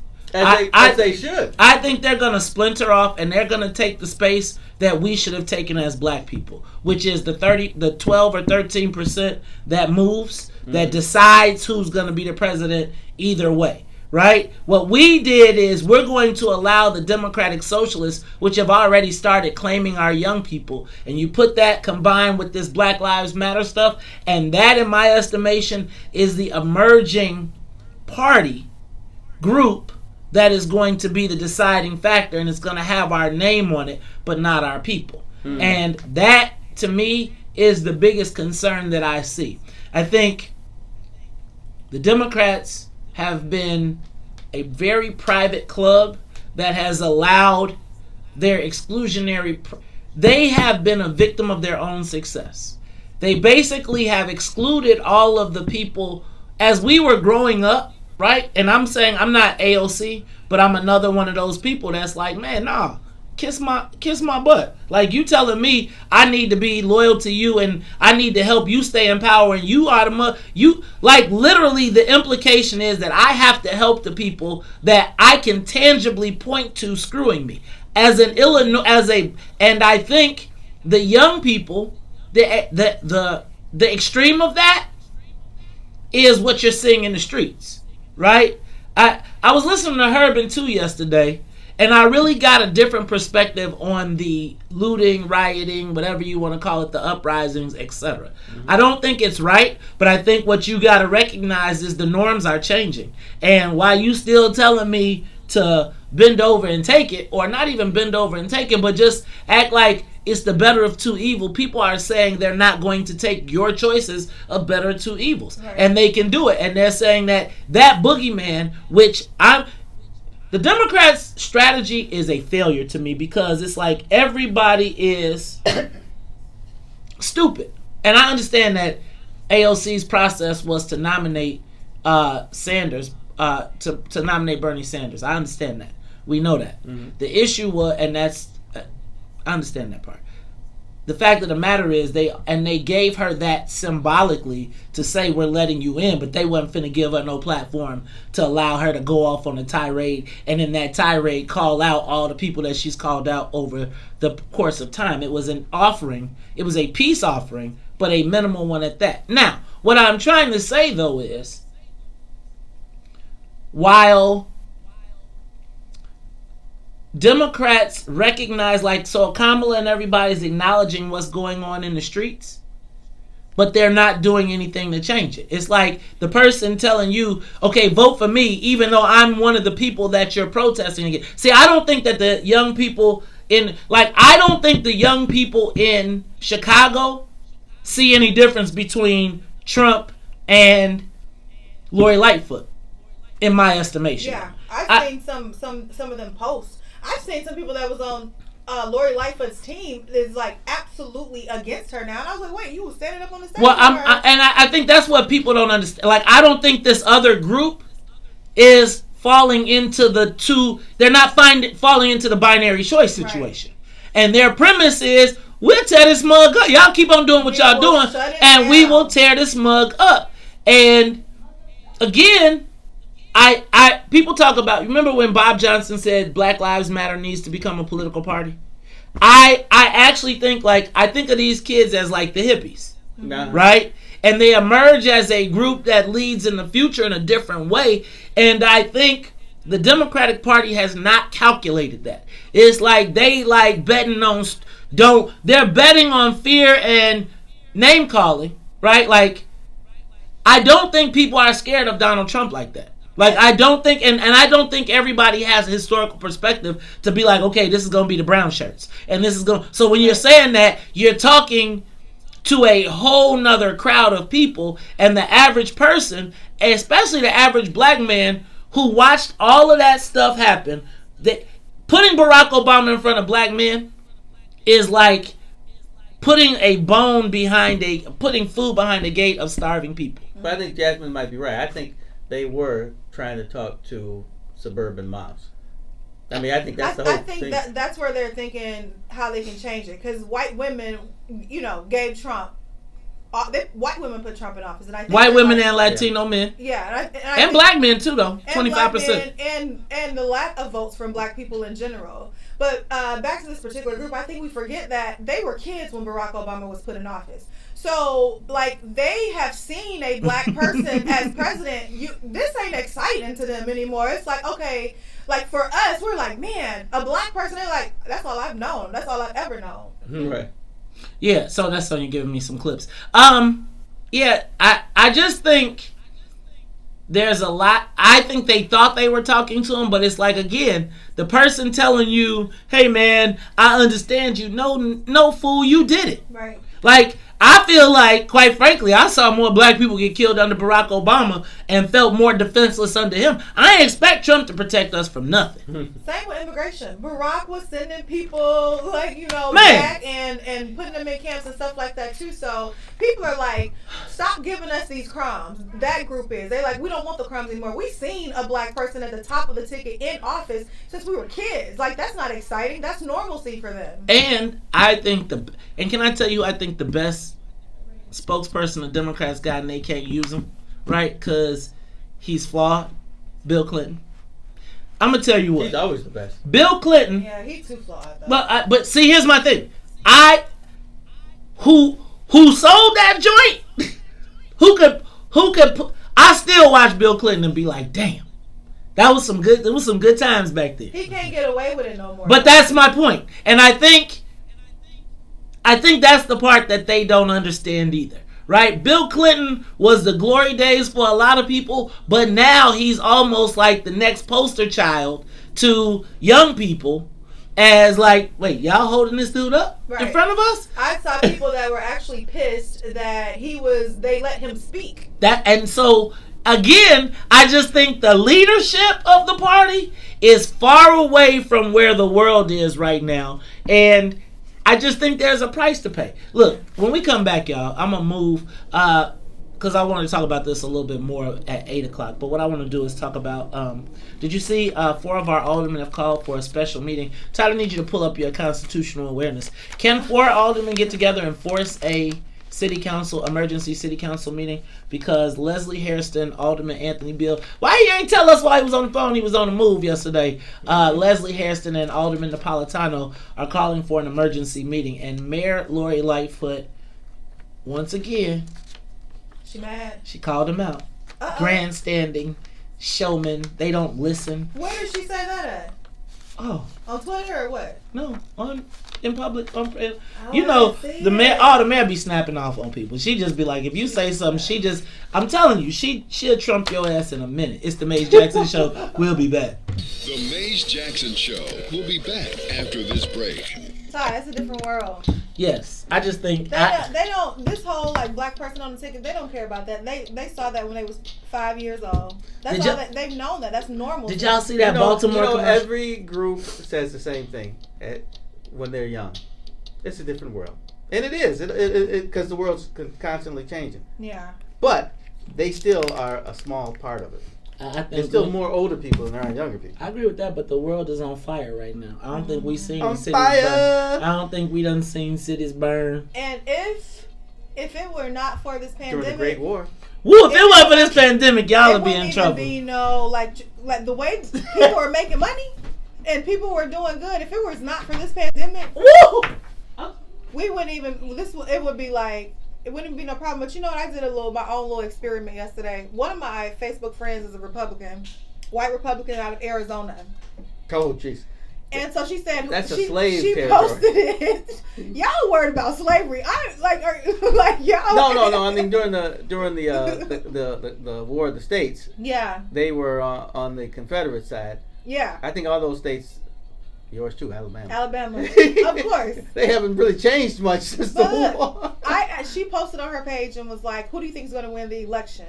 And the Trump people were so excited. They were like, "Trump is," and like exclamation points and posting his pictures. And I was like, okay. Now I know my Facebook friends are mostly Democrats, mostly black, mostly pro-black.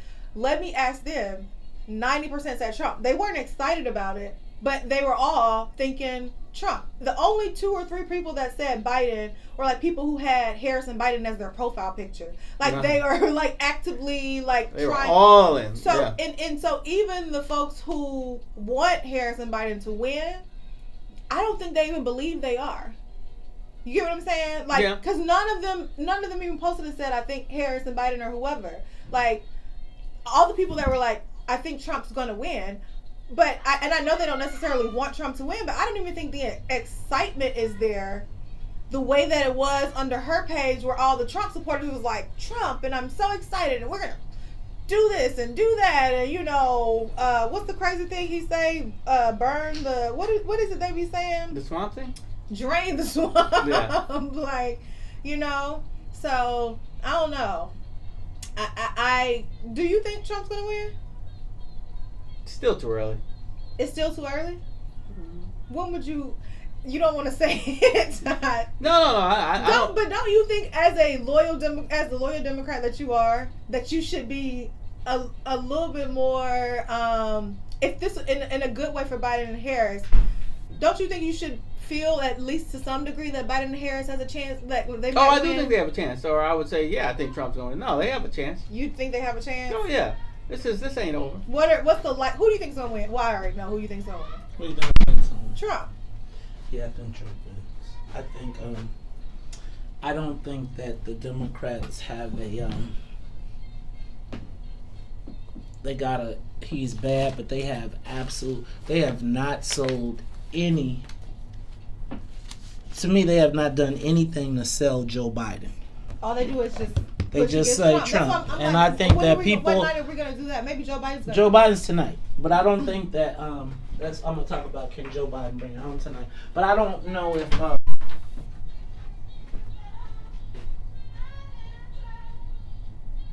The way also, like the numbers in regards to mail-in ballots. Some of the polls are showing like a good amount of people. Like the folks who are saying they're going to mail in their ballot are predominantly Democrat, like 60. And I'm going to tell you, and then I think Trump supporters said they going and voting on the day of and standing in the line, but they don't care about masks and all that stuff. Like they'll risk their lives for this. Black people like. No, I think though the other part is, like I think the Trumpsters was like, damn, if they want to have mail-in ballots, that we just need to win the swing states. Shit, we own them motherfuckers. Right. So let you go ahead and have your mail-in ballot. Because y'all remember hanging shads. They ain't gonna fight. Democrats ain't fighting to the death. Democrats gonna say, in the interest of America, we're gonna step down, and Democrat and Republicans be like, thank you. Also, I don't think Trump's gonna go out easy. Like, I think he's setting up for if for some reason he doesn't win, he's setting it up for a campaign of fraud. Like, he set it up for like. Oh, they fraudulently did this. They fraudulently do. I don't think he's gonna need to do that though. I don't think he's gonna need to. But if in the case that he would have to, he ain't gonna. Yeah, I don't think. I mean, I think they got a lot of stuff in play.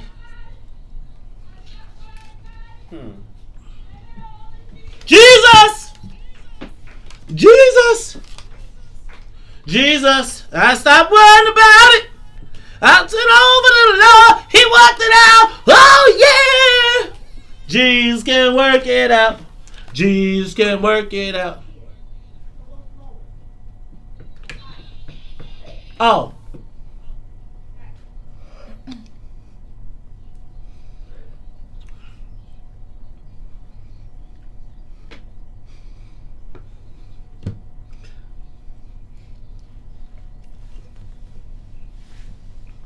What's up, Chicago? This is your man, Maze Jackson, live on What's In It for the Black People Radio. You are listening to us on WBGX, 1570 AM. I'm your host, Maze Jackson. Got my co-host, Todd Stroger. Also, got to say what's up to Jasmine Turner and Sonia Escobar in the building. Hey, want to remind you all, 8:30 Monday morning, tune in to the Maze Jackson Show. We got a big announcement. Todd, it's big. It's like really big. You're like, what am I talking about? Bigger than Ken Duncan's head? Yep, bigger than Ken Duncan's head. Let me all right, y'all. Also, want to make sure you all support. I want to make sure you support black-owned businesses, black-owned. I want you to shop at black-owned and operated Solo Beauty, where you are appreciated and respected. It's located at 8158 South Cottage Grove. Solo Beauty can supply all of your black hair care needs. Solo Beauty is open from 11 a.m. to 8 p.m. Tuesday through Saturdays every week, or you can find them online at www.solobeautysupply.com. This is the Maze Jackson Show. I'm your host, Maze Jackson. My co-host Todd Stroger is over there. He trying to find some stats. He trying to beat us. But we got kind of stuck on that whole conversation. Yeah. Took the social media question a little bit longer than I wanted to. So I got a couple things I want to get to.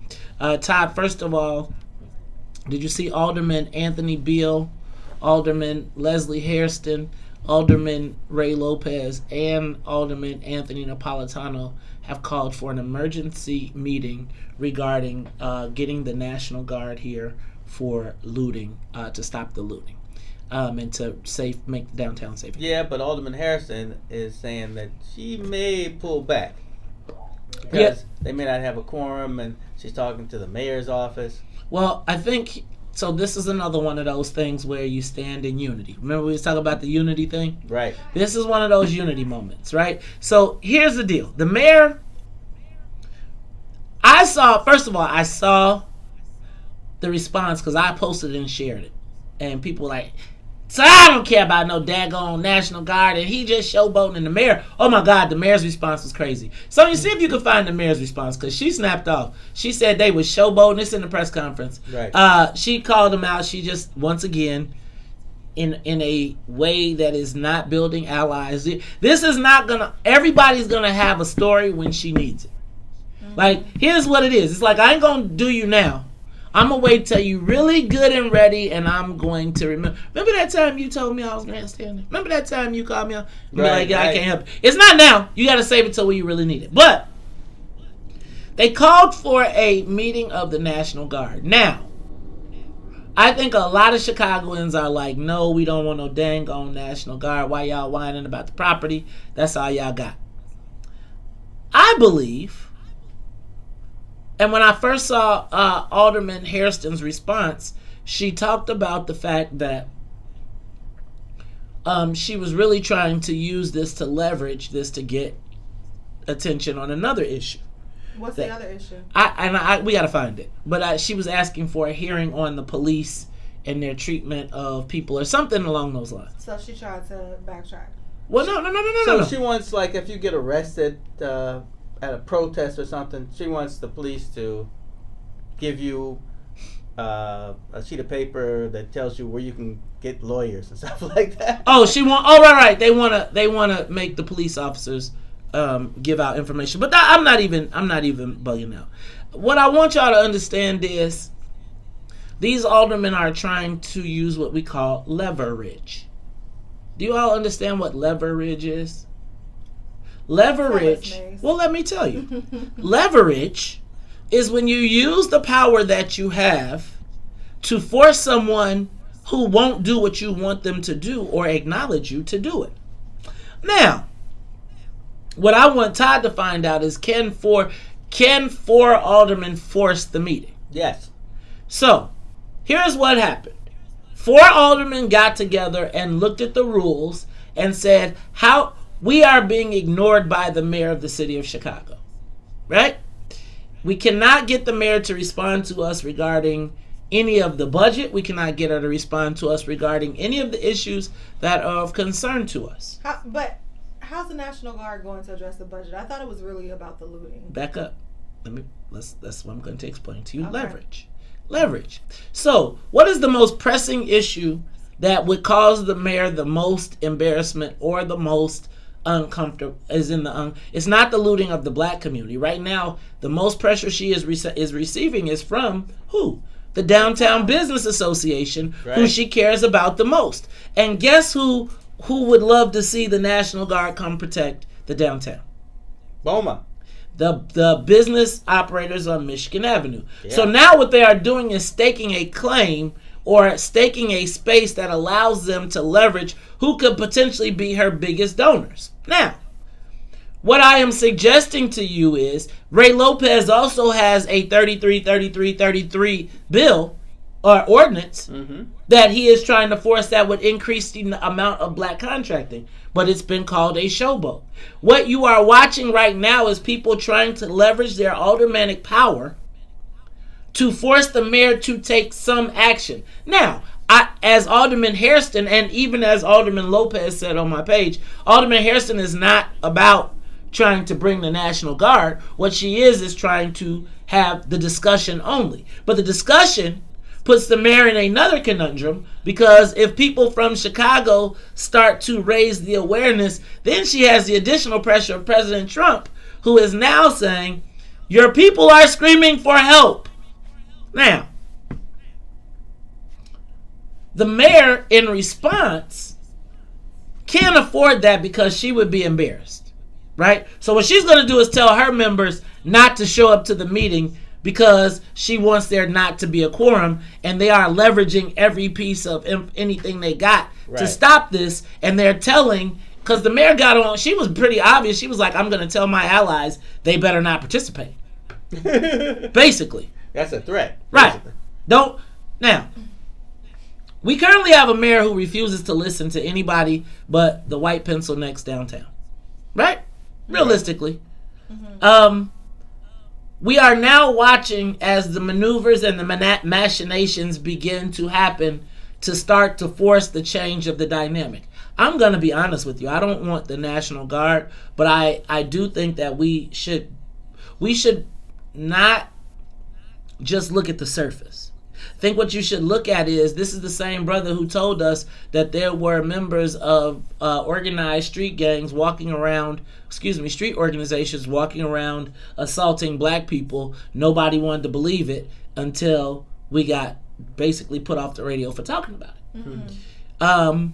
So I think before everybody jumps off the easy cliff and pushes the easy button and, oh, we don't want no National Guard, I think what you really need to be paying attention to is the fact that there are now political machinations happening that I don't think bode well for the mayor in the future. But what's in it for the black people? I think right now, that 33 bill. That would be, yeah. Now, here's what I would do. That because of this, they can then use that leverage to push the 33. You're thinking that because of this, they can use that leverage to push the 33. I think when you have leverage, you figure out what you want to push, and then you talk about it. So to me, I think if I can't even get you to tell me what's going on with the budget, and I can't get you to tell me what is going on with my 33, I can keep these 4 people, and we can keep calling emergency meetings. I'm going to force your hand. I think we have to be involved in what's happening, and before you jump down the cliff of saying, hell no, no. One way or the other, the mayor's either going to need you, or she's going to need black people to support her or to step away from this situation. I am suggesting that as the power dynamics start to play out, you ain't got no horse in that race. Be cool. Let it play out. Because right now what the mayor's got to do is get on the phone and explain to all of the other people why there shouldn't be. She got to go back to her constituency, explain to them why she's arguing against protecting the downtown. Now, when she start protecting the downtown, then what you gonna ask? Well, how much resource? So if they want police resources, we want economic resources. Yeah, we gotta. Right now, we have no one in the mayor's office that listens to black people. Can you name one, Todd? They all from out of town. Jasmine, you know anybody? I'm sure they probably reach out to you. They probably like, yo, Jasmine, we need you. No, help us with the. Anyone. So if you don't know nobody, right, and they refuse to talk, then what do? You force them to talk. Right. Right now, she can easily ignore black people, right? She can very easily be like, oh, it's okay. She cannot ignore the North Michigan Avenue Business Association. No. And so what she is now about to They face... speak behind closed doors. Exactly. And what she is now facing is a conundrum because, don't forget, we still got Brian Hopkins and Brendan Riley that are still sitting out there that she screwed on the weed and then called out Brian Hopkins for just defending his community. Right. Look How at... she screwed them on the cannabis? Oh, they said they didn't want to have them in their areas, and she yeah. opened it up anyway. So what I want y'all to understand is, y'all got to start learning the Game of Thrones. Like, it's not that simple. See, that's why we got to grow the millennials. Got to grow them. We got to grow the millennials. I ain't said We got to grow the millennials. listening She was like, she was over there talking about some, and the National Guard. Ain't nobody care about I'm the damn not National against the Guard. National Guard, actually. Whoop! I just, for me, the way I was looking at it prior to you and breaking it down was, why now? Of all the other stuff that's been going wrong in Chicago. Oh no, he's been calling for the National Guard since day one. I'm talking about the black aldermen that are calling for the National Guard. Why now? Of It's all only the other two. issues going on. The two. Okay, so let's Right. back up. Harrison and Bill. Bill has been calling for it. Yes. Oh, he Bill been calling for it since the first night. Okay. Harrison. No, I'm talking about with all the crime and the violence. We had a weekend where 10 kids were shot. Like, wouldn't that be the time to call for the National Guard in comparison to the looting? Like, that was my issue. I think they The called. Commandant has been stating that we are a military force. Did you say the Commandant? And they don't want to go to war with citizens. Right. Yeah, I saw that. I also think, though, that what we have is a place where people no longer feel safe. I think that what they got right now, you see how you had that. We've been had a place But where people don't. Can I safe. tell you what I love though was your visceral reaction. Mm-hmm. Do you understand? She's in a conundrum, right? This is actually some good political. Like this is really good political play, right? Because you got the people that's causing the looting and stuff, they like you better not, right? She bring the National Guard, CPAC, all them white boys. They gonna be back to tearing stuff up, right? Now they might get shot dead, killed, but then she's got to fight against it, right? They're making her fight against herself. Her two biggest issues: the Michigan Avenue Association and the young activists. If they say we want to protect the citizens, and I'm telling you, a bunch of black people in the neighborhoods don't care about having a National Guard. They'll be like, do what you got to do, right? Yes? So she's getting ready to launch. They're going to put her in a space where she got to fight with both the Michigan Avenue Association, who would want their areas protected, and them young gunners out there who like, we knew you was the police. And in the meantime, all she got is grandstanding and memes. She's weak. And she's weak. Yeah, but you got to remember, build there's some more people on the south and west side than the activists. I mean, they just. But the people they only represent a small section of the population. But they are influential. I think they represent the people are influential. But they ain't a lot of people that's breaking windows and busting doors. Yeah, and I think that doesn't necessarily make you influential. That sometimes makes you the enemy of the group that you're trying to influence. I think that it's like almost like a terrorist, right? Like if any moment you know your stuff could be, you just walking around nervous, right? The downtown, you can't even sit outside on the patio and have you a mint julep right now without being nervous. 21 houses on my block. Mm-hmm. I am at this point. I think I'm like number 16 in age, as being the young person. I mean. Okay. Matter of fact, number 1 is probably Marcus Evans. So all those old people, they don't care nothing about all this rioting. They care, but they don't want it happening at Jules on 87th and Jules at 75th, where they can't even get groceries anymore. I agree. And my point is that's why the mayor's got a problem. Because here's the thing.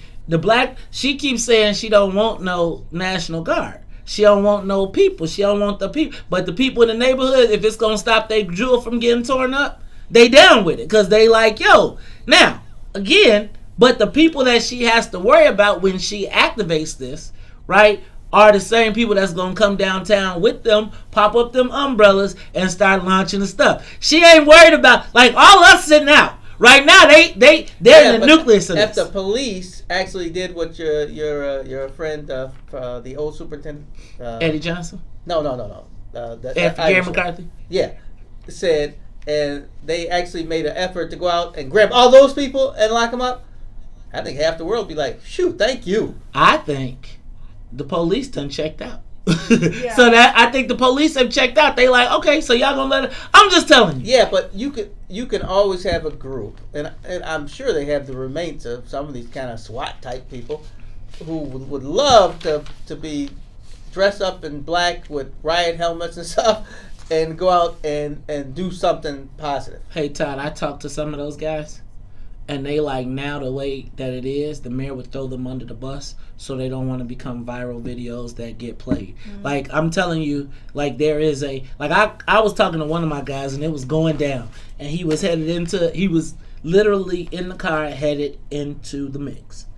And I was like, all right, man, y'all don't bust up too many. He was like, man, I ain't busting up nothing.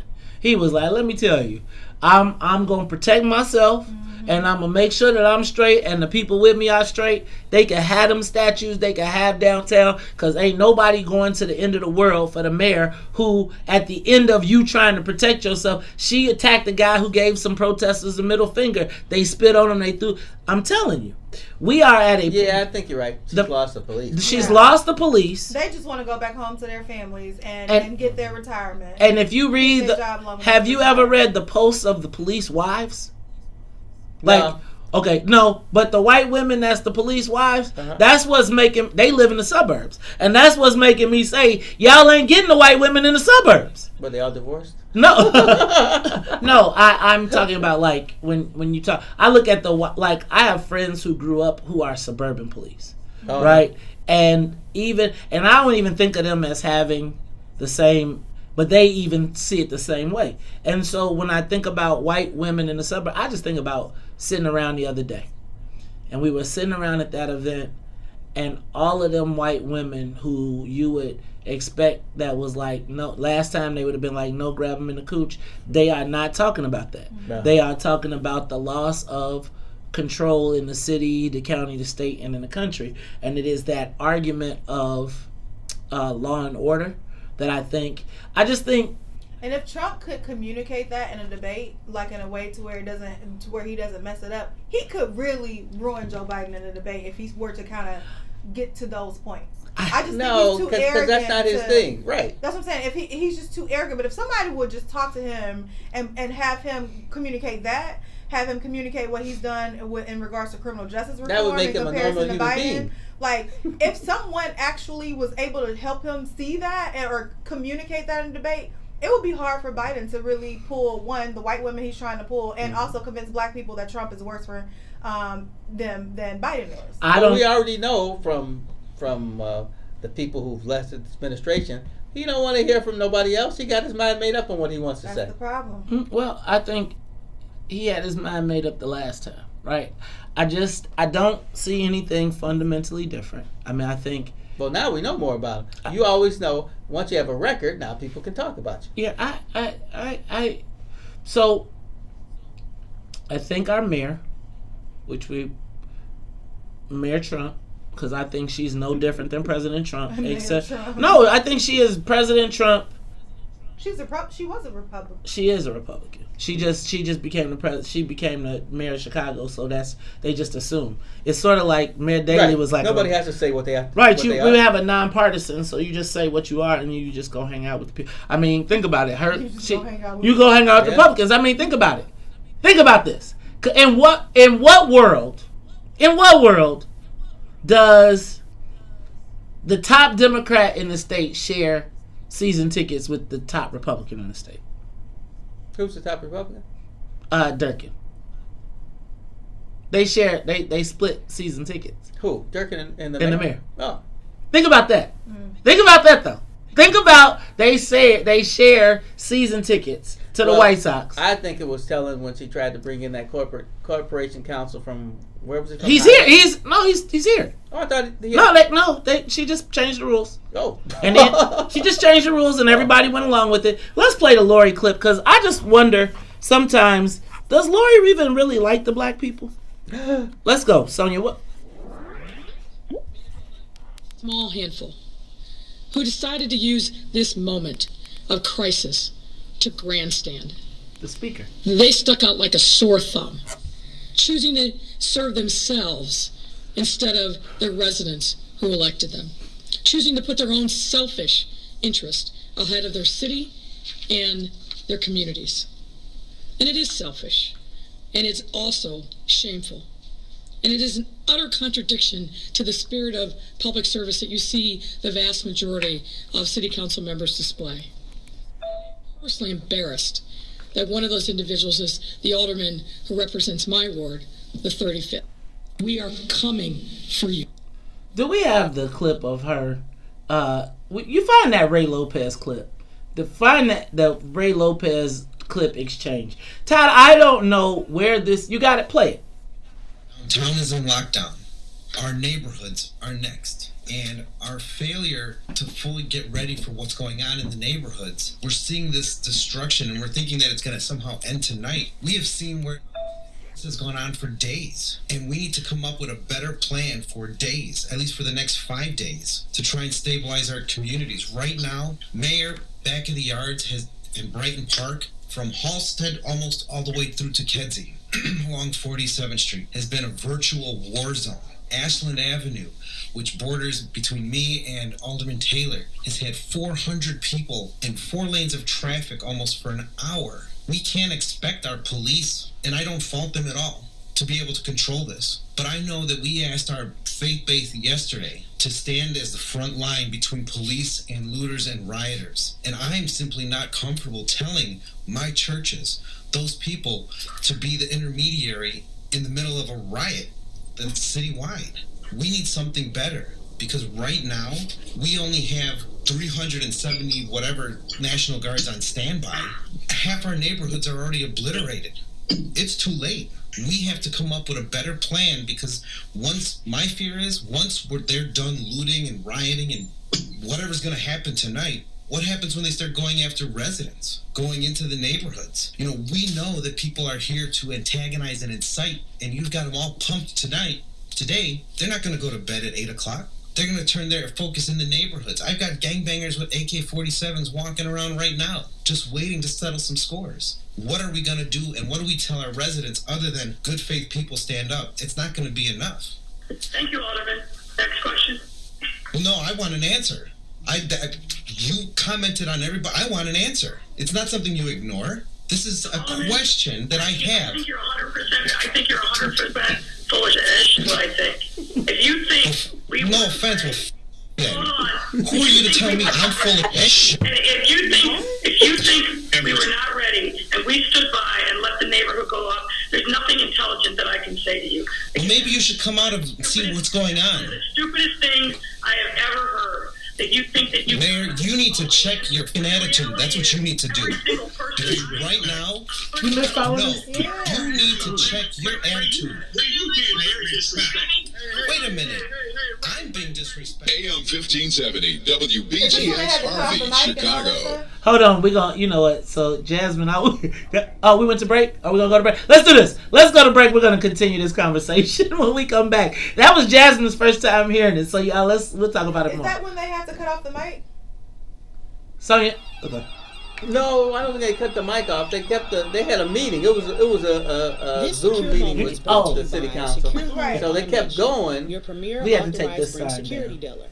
Home invasions. I didn't realize how calm Ray was. Fire, I mean, I've heard it before, but it just kind of struck me. Medical emergencies. I mean, he wasn't being foul. Yeah. He was really like, it was like he had a well-prepared statement. But she told him, imagine being in a meeting, you got people walking around with gangs with guns, and it's really happening. And you say, yo, I need help. And she say, you're full of shit. Right. Like, in a meeting. Like, imagine being in front of all your colleagues and the mayor calls you full of shit because you standing up for your community. And then, so Sonia, when we come back, open that door, Todd. When we come back, I want to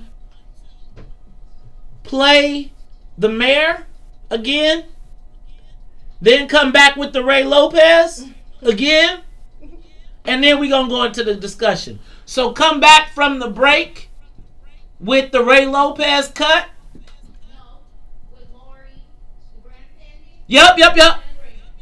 Look at Sonya like, no. Yes.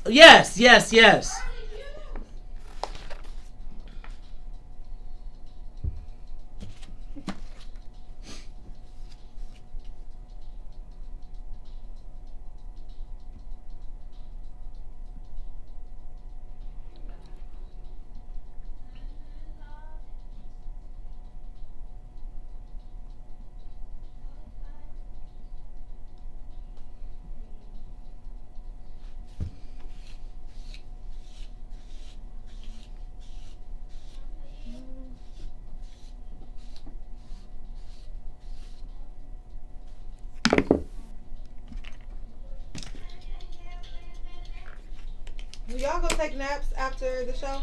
Oh, girl, I go home, And sleep? I eat, I get in my chair, and I sleep for like 2 hours. Oh, okay. Okay. May's got I'm May's over got here. somewhere to make some money, so he goes Mace, out. You don't take a nap after? Sometimes, but not. It's like if I can get one, depends on what my schedule is like, right? Yeah. If my schedule, like the way things are going right now, I'm trying to get this office finished. Like we trying to get the production area. I'm turning this into another podcast room. I do think we should put 2 walls up here. I think he came up with a good idea yesterday. If we take this and then flip it and put that on this side and put a wall right here and put the studio on that side. I think then we'll have way more space to spread out, do more shit. Do you rent out the space for people to do their own podcasts and stuff? I eventually will, probably not this stuff. That we're building one over there. So we'll do it over there, but I don't yes, that's so funny. It's like that's like the number one question. It's like, what I gotta do, how much it costs? Yeah. I be like, I feel like we're not like I'm not. So right now we're reaching about almost 80,000 people a week.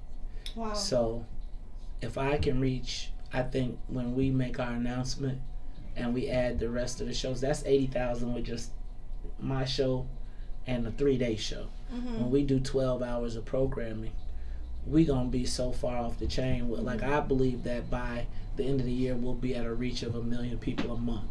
Yeah. Which will make us That's essentially the largest platform. And then, like I think anything I put on is going to a minimum of 1,000 views. I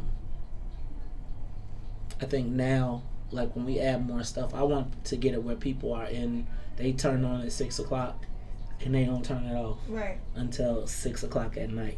They can listen to Yeah, the full and then I'll move to selling or brokering the time, the other 12 hours, because you would be on the station with 1 million views, so there's value there, right? Not 1 million views, but 1 million reach. So you know that once you come on, you're going to, but then it would only be the people that we select, right? Like I wouldn't just take, you could pay, but it's not anybody could pay. You like, some people just wouldn't have enough. Like if I don't believe in your talent, I don't believe in your skill, then I'm not going to put you on.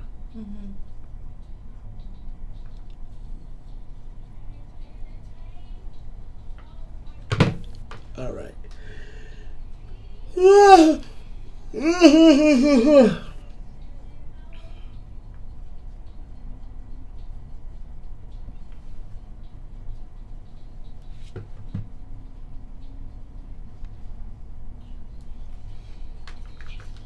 We back, y'all.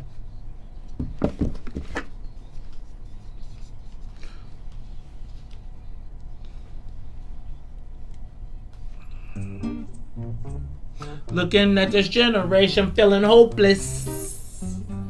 My eyes open. Ain't no hocus pocus.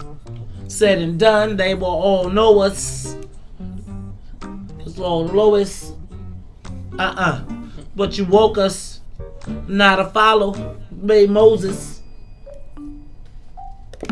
Don't let no one put you down. Let me see you smile. It's okay to be black.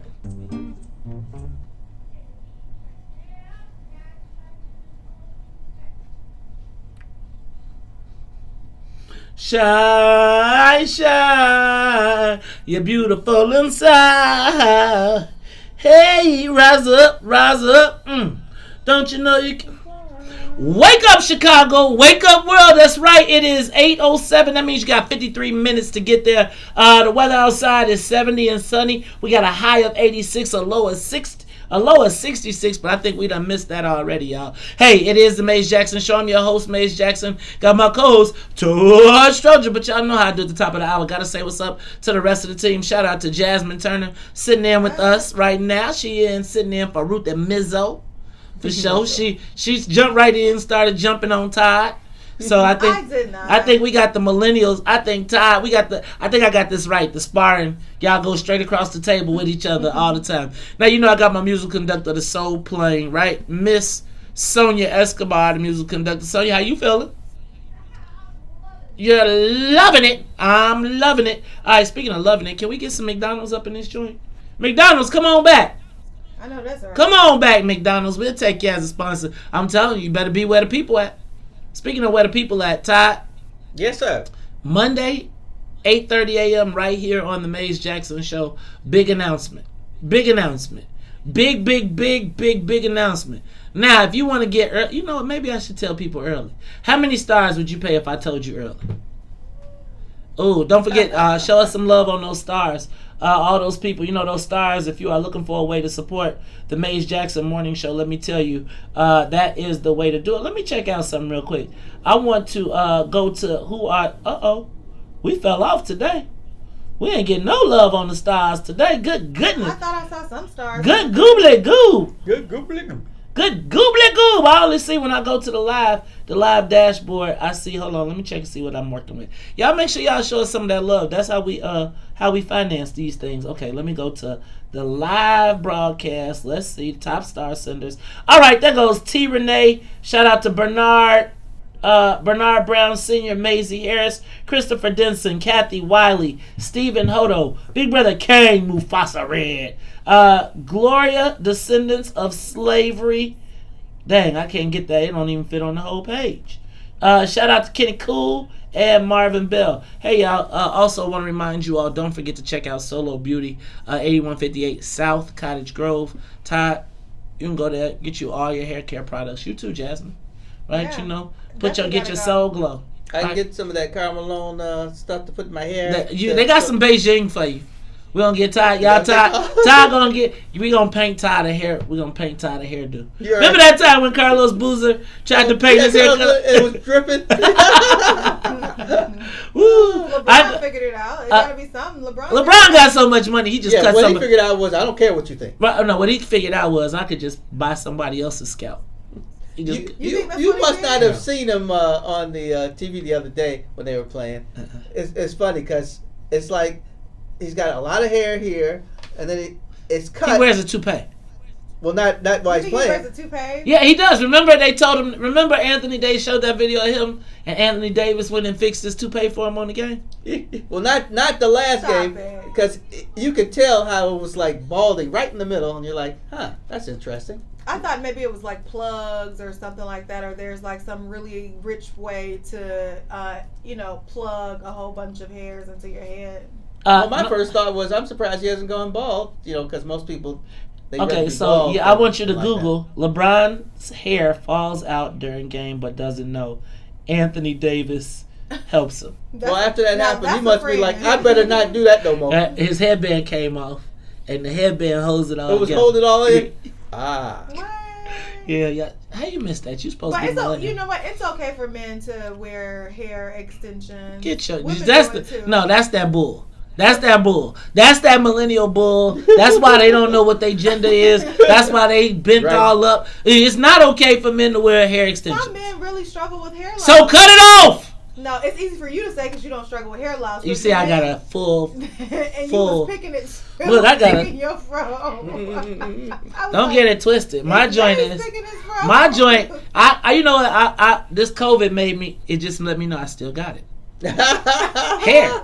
No, I mean, you think about being 50 years old right now. I got so many of my friends, like when we be outside in the summertime, when we used to be able to go outside, I'd be like, why is your men for men running? Right? You'd be like, like some men really struggle with that. So I think we have to let them. You know. I think if you wearing extensions and I ever catch you and you're a man, I'm going to talk about you. Yeah, I don't struggle with I'm that. going to talk to you. I'm like, forget it. I'll just cut my hair down. And right, Todd, but he be missing. Todd be coming around here some days looking like a cancer patient. I'm like, oh my God, Todd, is everything okay? That's COVID, because I ain't going to the barbershop. I'm just saying, get a mirror, dog. Just get a mirror. Do a mirror process. No, I'll get you some extensions if you want, Todd. Get you a. I don't want extensions. I'm not a metrosexual. Oh gosh. They don't use that word Jesus, anymore. What morning show is this? What morning show is this? We're supposed to be serious. And you can tell them. What are we supposed to tell them? Amazing! I gotta go back to this because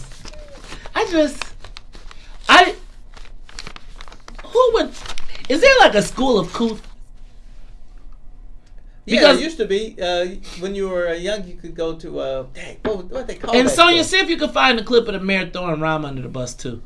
Charm school. Remember you go to charm school. The mayor clearly missed that. The mayor's not a metrosexual either. The mayor's not a metrosexual? She is straight up. She's straight. She's dominant. Right? Sonia, play the. Go ahead. Tucson says that he'll send as many stars as possible if you do a full Beijing head and beard. Oh my God! And everybody hey y'all, is that where you paid it? Yes. Look, I got the barber to do it too. We should get Todd to get a full Beijing live on air. My wife would respect me after that. None of us would. We'd be like, Todd, your hair's running off your head. Oh my God. All right, y'all. Speaking of Tucson Werner, shout out to Tucson Werner and Herb Howard. Sonia, can you turn me up in my headphones just a little bit? Shout out to Tucson Werner and Herb Howard with I Said What I Said. They come on every Monday, Wednesday, and Friday from 1 to 3. Y'all, you got to check them out. They are pretty engaging. I'm starting to get nervous around my own damn station. Why? Because all these people got good content, and I'm like, I'm the freshest. Lord. Like, I feel like Kanye, I'm going to have to start cutting the beats for myself and keep the best for me. And like, right? Like, sorry, dog. They going to be like, why does my mic sound scratchy? Speaking of Kanye, Yeezy! we talk about the fact that he's running for president. Man, Sonya is in the birthday party. Oh, she is? I'm going to tell you. I think he might get a good 3 to 4%. I think he ain't going to get 3-4%, but I'm going to tell you what is going to be funny.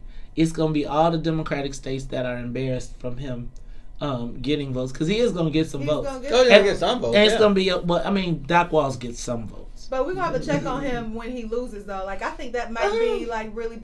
Did you see his quote about Kamala? What did he say? Why he said he's, excited to, he said, from the future president, I'm excited to run against you. Like, basically, congratulations, but I'm still going to be the president. I think that Kanye... He's never lost. So that's the thing. Like, this is going to be his first, loss. He's never said he was going to do something for real. And he's had some crazy big dreams. I don't think he's... Thank God he's rich. I don't think he's going to... I think this is working out exactly how he wants it to work out. You think so? I think everybody's still talking about Trump stuff. This is... he's... So you don't think Kanye and he's in the really limelight. thinks he wants to run for president? I think that something's going on in his head and he is, serious. I think he's serious. Even if he is, I think that he could look at the Trump model and in his second go-around win. Or at least believe he could. I'm going to go back, though. You're crazy. I think this is Pinky in the brain and he's Pinky. No, he's the brain. Okay, I see that. I know what you're saying. I do think that the Republicans are part of it. I think there's a whole mix of it. I don't think it's going to work. I think it's another part of the harebrained schemes of Republicans instead of investing properly. Like, I have this conversation pretty regularly. Like, they always want a gimmick, or they know that they're not going to get any black votes, so they say, I'm going to spend some money on a flyer. Right? And hopefully this will work. Right. I think the black people that are Republicans are not Republicans, but the political operatives know that Republicans have limited expectation, so they take the money anyway and say, well, black people was never going to vote for you, but you did something. Right. I think we got to figure that out. Let's go to the, I want to go back, though, to what I was talking about. Because let's go back to the mayor and her response to the call for the National Guard by 4 members of the city council who actually exercised their rights as council members. Right. And so in case you don't know, Alderman Beal, Alderman Lopez, Alderman Napolitano, and Alderman Leslie Hairston all asked or requested emergency city council meeting. 4 members of the caucus can call for the meeting, and it is part of the Roberts rules. Now, the mayor, in response to that, and they wanted to have a hearing to talk about the National Guard coming to Chicago. I think it's a broader play, as I tried to explain, a leverage opportunity to force the mayor back to the table and to start to restore some of the power. Let's talk about how the mayor responded. So Sonia, let's start with the mayor's response to and then you know who else we should find out? We should find Brian Hopkins. Let's also find Brian Hopkins if you get a chance. So start with the mayor, then we'll go to the other one, then see if you can find Brian Hopkins. Let's go.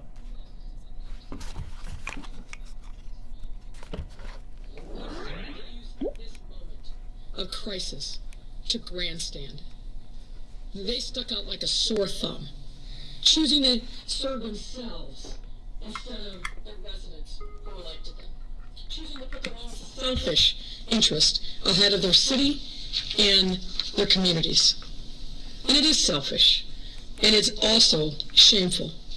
And it is an utter contradiction to the spirit of public service that you see the vast majority of city council members display. And I am personally embarrassed that one of those individuals is the alderman who represents my ward, the 35th. Okay. So that was the mayor's response to the 4 aldermen's request. But I'm going to tell you, this thing has been brewing since June. This call for the National Guard. And I really think that the call for the National Guard, because we haven't really seen aldermen in other times call for the National Guard in the city. I think it's a response to a lack of feeling safe by the people in the city that the mayor has the capability to respond. Let's go back to June when aldermen, because she said they were grandstanding yesterday, but this happened. This is Alderman Ray Lopez of the 15th Ward, all the way back in June. When downtown is in lockdown, our neighborhoods are next, and our failure to fully get ready for what's going on in the neighborhoods, we're seeing this destruction, and we're thinking that it's going to somehow end tonight. We have seen where in other cities this has gone on for days, and we need to come up with a better plan for days, at least for the next 5 days, to try and stabilize our communities. Right now, Mayor back in the yards in Brighton Park, from Halstead almost all the way through to Kedzie along 47th Street, has been a virtual war zone. Ashland Avenue, which borders between me and Alderman Taylor, has had 400 people in 4 lanes of traffic almost for an hour. We can't expect our police, and I don't fault them at all, to be able to control this. Okay. But I know that we asked our faith base yesterday to stand as the front line between police and looters and rioters. And I'm simply not comfortable telling my churches, those people, to be the intermediary in the middle of a riot that's citywide. We need something better, because right now we only have 370 whatever National Guards on standby. Half our neighborhoods are already obliterated. It's too late. We have to come up with a better plan, because my fear is once they're done looting and rioting and whatever's going to happen tonight, what happens when they start going after residents, going into the neighborhoods? We know that people are here to antagonize and incite, and you've got them all pumped today. They're not going to go to bed at 8 o'clock. They're going to turn their focus in the neighborhoods. I've got gangbangers with AK-47s walking around right now, just waiting to settle some scores. What are we going to do, and what do we tell our residents other than good faith people stand up? It's not going to be enough. Pause. No, Sonia, pause. First of all, and can you turn my headphones up just a little bit? As you listen to that conversation, Alderman Ray Lopez, do you think he sounds disrespectful? No, I didn't. No, that was fair. Come to the mic. No, I didn't think so. That was fair. Todd, what about you? No. I thought he just laid out his what he thought the problems were. Now, Sonia, play the mayor's response to that.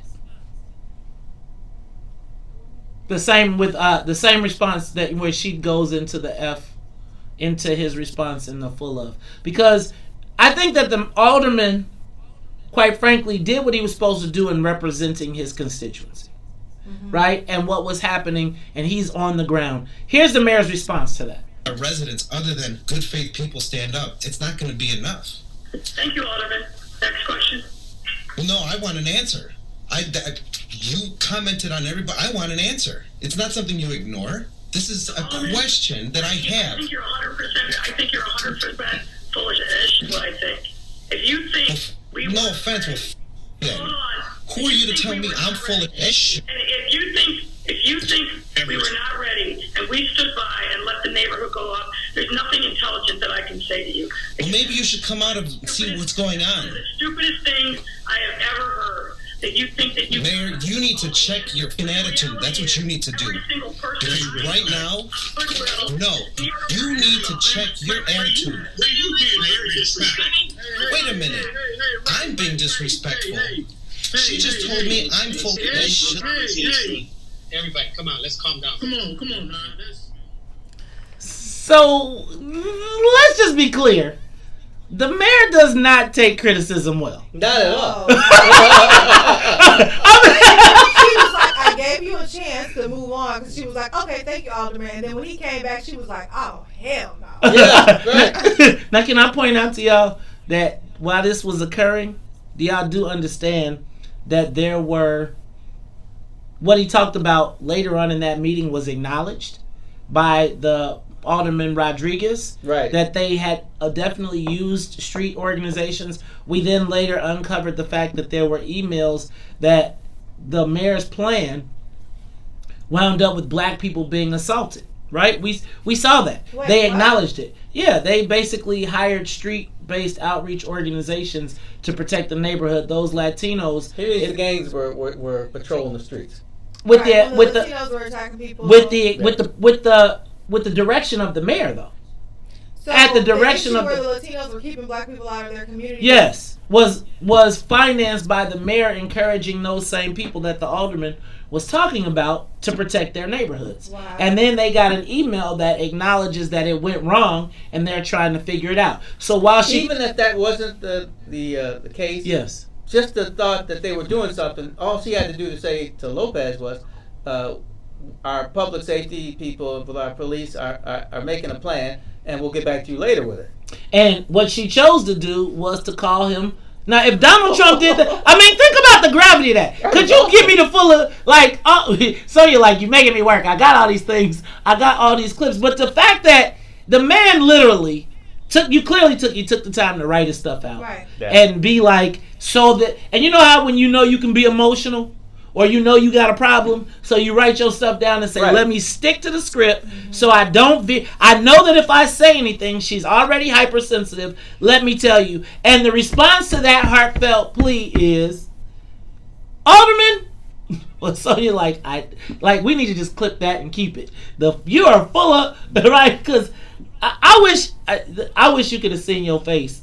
That's why I put you on the big screen. I never heard that, and I was like, "Wait, what is going on?" And then when I was like, she doesn't take criticism very well. Both of y'all was like, I'm gonna have to go back and get that too and clip that because both of y'all was like, no, she doesn't.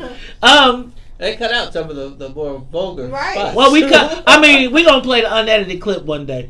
All right, so I want y'all to understand that this is this. They asked about this in June. Now, I also want to say that the city went up 3 more times after that. Right? Okay, so just be clear. The city went up 3 more times after that. And so, did the mayor change the strategy at all? Did they do anything differently? Well, when they raised the bridges up a little bit later? I mean, if you look at the response when they said they knew they were coming downtown and they sent 400 cops, but the deck went what still. Was the difference between that and the other lootings? Right. So again, now here is the downtown. Now y'all know. I tell y'all, Brian Hopkins is a green team capo. Now he's a green team colonel, right? Like straight up. And I'm gonna tell you, he used to work for John Daly. Yeah. Can I just point out one more thing? We got to pay attention to it. Has anybody noticed that white people are using the Blackhawks a lot? I start to think that there is a like the Blackhawks, the Chicago Blackhawks. Yeah. I think you need to pay attention to the white people that's now all of a sudden got Blackhawks in their profile and all that. I think that's a code. You're laughing. I'm watching a lot of... No, I'm telling you, it's a code. Because Blackhawks really only have white fans. Killers. Right. Right. You know, Right. No, I'm saying. And I mean, I got dust. It's a really racist sport. And I'm saying, when I saw Brian Hopkins, I'm not tripping on Brian, but his backdrop was like Blackhawks. All Blackhawks. Then I started looking at all these Bridgeport profiles, and it seems like it's a lot of Blackhawks playing up. Now, maybe it's just the season, but I'm just telling you. I think it's probably just the season. Yeah, no, I think white people know that Blackhawks is the symbol of their safety. Let's go. You want to be safe as a white person? Don't want to run into no black crime? Go to a hockey game. Hey, let's go to Alderman Hopkins after downtown was destroyed the last time. They did acknowledge today they had some advance intelligence, but if that was the case, there seemed to be a lacking response. Why didn't they raise the bridges? Why didn't they have the patrol officers in place earlier? Why didn't they move those resources around as the caravans were coming in from the south? They let them come downtown. So there were a lot of tactical and strategic mistakes that were made, and once you lose control, it's extraordinarily difficult to get it back, especially with chaos and mayhem. That's very violent, by the way. This was not just looting. There was a lot of violence last night.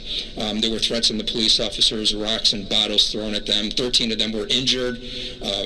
Mace was being sprayed around. There was a stabbing, 2 shootings, and most frightening of all, 2 police officers attempting to arrest a looter were fired upon. And it's only because the bullets missed that we are not having a funeral for 2 police officers who were doing their job last night, trying to protect a city that they are sworn to serve. I mean, this is unprecedented. What we've seen right now in the year of COVID, when we have a pandemic crippling our economy and tourism is already dried up, to have this repeated on the heels of what just happened in May, with the threat that it's going to continue unless we come up with a plan to stop it. What will cease it from happening again? That's a concern that we have right now. There's some social media chatter that there might be some more scattered looting events tonight. If that keeps up, people will be afraid to come to Chicago. So that was 2nd Ward Alderman Brian Hopkins, who represents the Gold Coast, who represents Water Tower Place, where Macy's has said that they're going to leave. Hey, Sonia, I want to play Lori's response, but then what I also want to find out, not only Lori's response, what I then like to hear is Lori's response to the Michigan Avenue Association after that next night of rioting and looting, when she was like, but we understand your fear and we will come get you. But let's go to, let's do this. Let's take a break. You want to take a break or you want to go now? Because I'll do either one. Let's go now. So play the clip of Lori's response to Alderman Hopkins. Run before he actually gets the facts. I don't think there's any reason for me to say anything further. Our police department got the intelligence, acted on it quickly, brought 400 officers downtown. And what we need now is not Monday morning quarterbacks and sideline critics. Monday morning is when we woke up and saw that our city was in shambles, and nobody was on the sideline. We were all in the midst of it. Does anybody say though? It doesn't bother me when they loot Michigan. I don't debate that it does. Yeah. I don't debate that it does. What I am and I'm going to acknowledge that there is a difference between how millennials and other people see it. I'm not going to debate that. I'm not going to fight you on that point. What I am going to suggest is that if you don't fit in that category, right? The fact of the matter is the city is out of control. And the mayor... The city's been out of control. No, it's now... I shouldn't say you're just talking, but what it appears is the out of controlness has been a lot of shootings. I'm gonna say... I mean, but what does it get worse than that? Well, I think it's all perspective, right? So I think that what Jasmine is going to be talking about is the lives that have been lost, etc. Right. I think we're going to talk about, in this case, the image, view, the recovery of the city, the commerce component. So you're talking the life component, I'm talking commerce right now. No, I don't want to minimize your component. I want to get to commerce. I think what you got going on right now is the mayor really does not have a plan And anytime anybody speaks up on it, she lashes out instead of saying, how do we collaborate to fix this?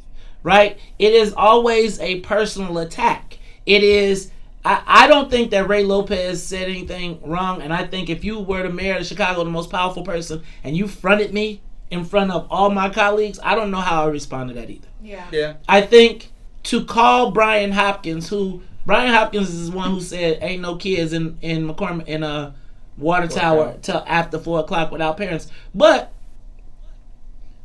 to disrespect the duly elected person who literally is a voice of those Michigan Avenue residents, who put him there to say how they feel, to minimize him, right? And to say he talks without speaking, he talks without thinking. She's wrong. She's hands down all the way around, and I just don't understand. Like, what part of this doesn't she get? Like, we all see the city. We all can watch the news. We all know you are not in control of this at this point. No. And the name calling and to me, she only further divides the city. I think, like, when you think about how she responds, that is Trump-like.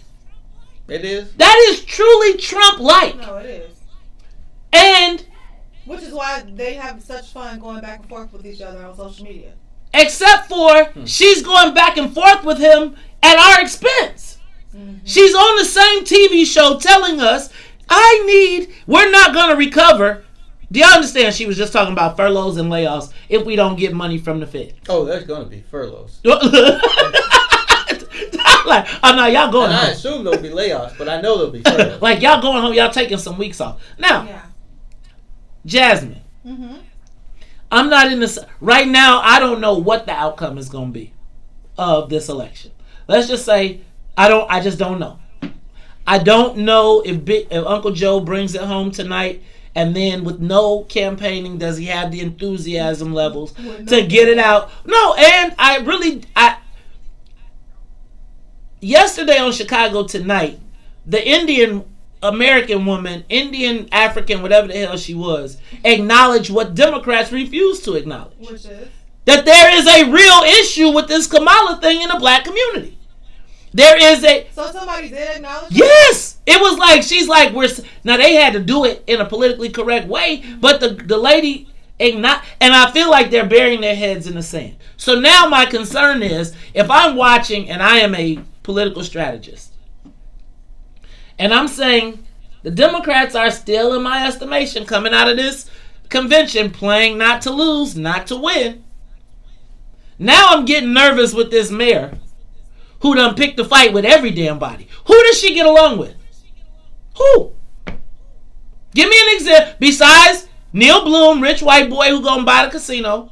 But you know, I don't know if you remember when I said this. Remember that scene in Godfather when they were in Cuba and he had found out that Fredo did it and he was kissed him, but it was like, and the rebel, I know it was you, Fredo, you broke my heart. But the other thing that was happening during that was, remember the president of Cuba was giving a speech, he was like, me and my family, we up out of here. Yeah, basically. Because the rebels are taking over, I advise y'all to get to the plane. Right.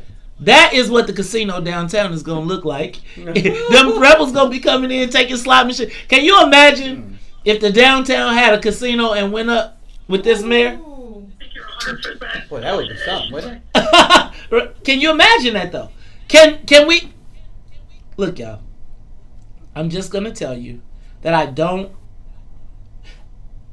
I'm starting to believe that the mayor is the divider-in-chief of Chicago. Who's she bring? Chicago was already divided. I got you. I think she's further exacerbating. No, I probably not do that. I think the mayor at this point is not bringing the city together. I don't see it. No, we don't have any callers. No, I don't see it. I don't see how she brings it together. Now I'm looking at people who are saying we still got staunch Mayor Lightfoot, Lori Lightfoot supporters, and I'm not going to debate you on that. But I'm going to tell you that there's going to be a point when she's going to need people to come together. Absolutely. She's going to need Chicagoans to buy in. And it's not going to be just because she got it on a face mask. Around election time, she's going to struggle. Like, she won so easily this time because she ran against Preckwinkle. But if someone... And 13 candidates in the primary. Right. If someone who has the ears of the community actually runs against her, I think she'll have a real challenge winning again. I think the key now is to destroy anybody that she thinks is out there, and that's what she's doing. Right? Her thing is anybody that she thinks could potentially get some momentum. Like, here's what I think. I think she got the ring. I got a good friend who said, did you ever see the Hobbit? Yeah. You know how, like, all the nice guys turn evil once they get the ring? Right. Well, if you was already evil and you get the ring. Right. Right? Yeah, right. Right? Right. I think the mayor has a chip on her shoulder. I think she has a chip on her shoulder with no answers, and I think she's being exposed for not being. I think her lack of experience in dealing with people is playing out. I also think her lack of governmental experience is playing out in the sense that she's appointed a lot of people who may be her friends and they may be smart, but they know nothing about what they're doing. Exactly, and the city is burning. And I guess to me, I want to see. I'm a Chicagoan. Like, I grew up by way of, I was born in Chicago by way of Bolingbrook, but I'm a Chicagoan. I love Chicago. Right. And I don't love where Chicago is right now. I'm not going to say that I don't know if we continue on this path with the mayor at war with the citizens and not willing to talk to anybody. Like, who has her? I mean, think about it. And when you talk about black folks, racial response rapid equity team, that's what we got. Flyers and bubblegum. Yeah. No cannabis. She about to try and open up a casino with no black ownership. Right? Is it too late for us to try and... Oh, no, we finna gangbang that. Oh. No, I'm telling y'all now, we finna be like, oh, no, but there's no discuss. I got a solution for it. Oh, I got a solution. And we're going to have to get the Black Caucus. Because if any of these Black Caucuses let this gaming go through with no black people in it. I mean, think about this. All of them gotta go. The casinos opened up and made $61 million since the pandemic. The weed people making $60 million a month. A month. You get your application in yet? All of our applications in, all 4,000. I just heard that y'all got about 45 days that they're gonna start. They're gonna start popping. I hope your shares were non-dilutable.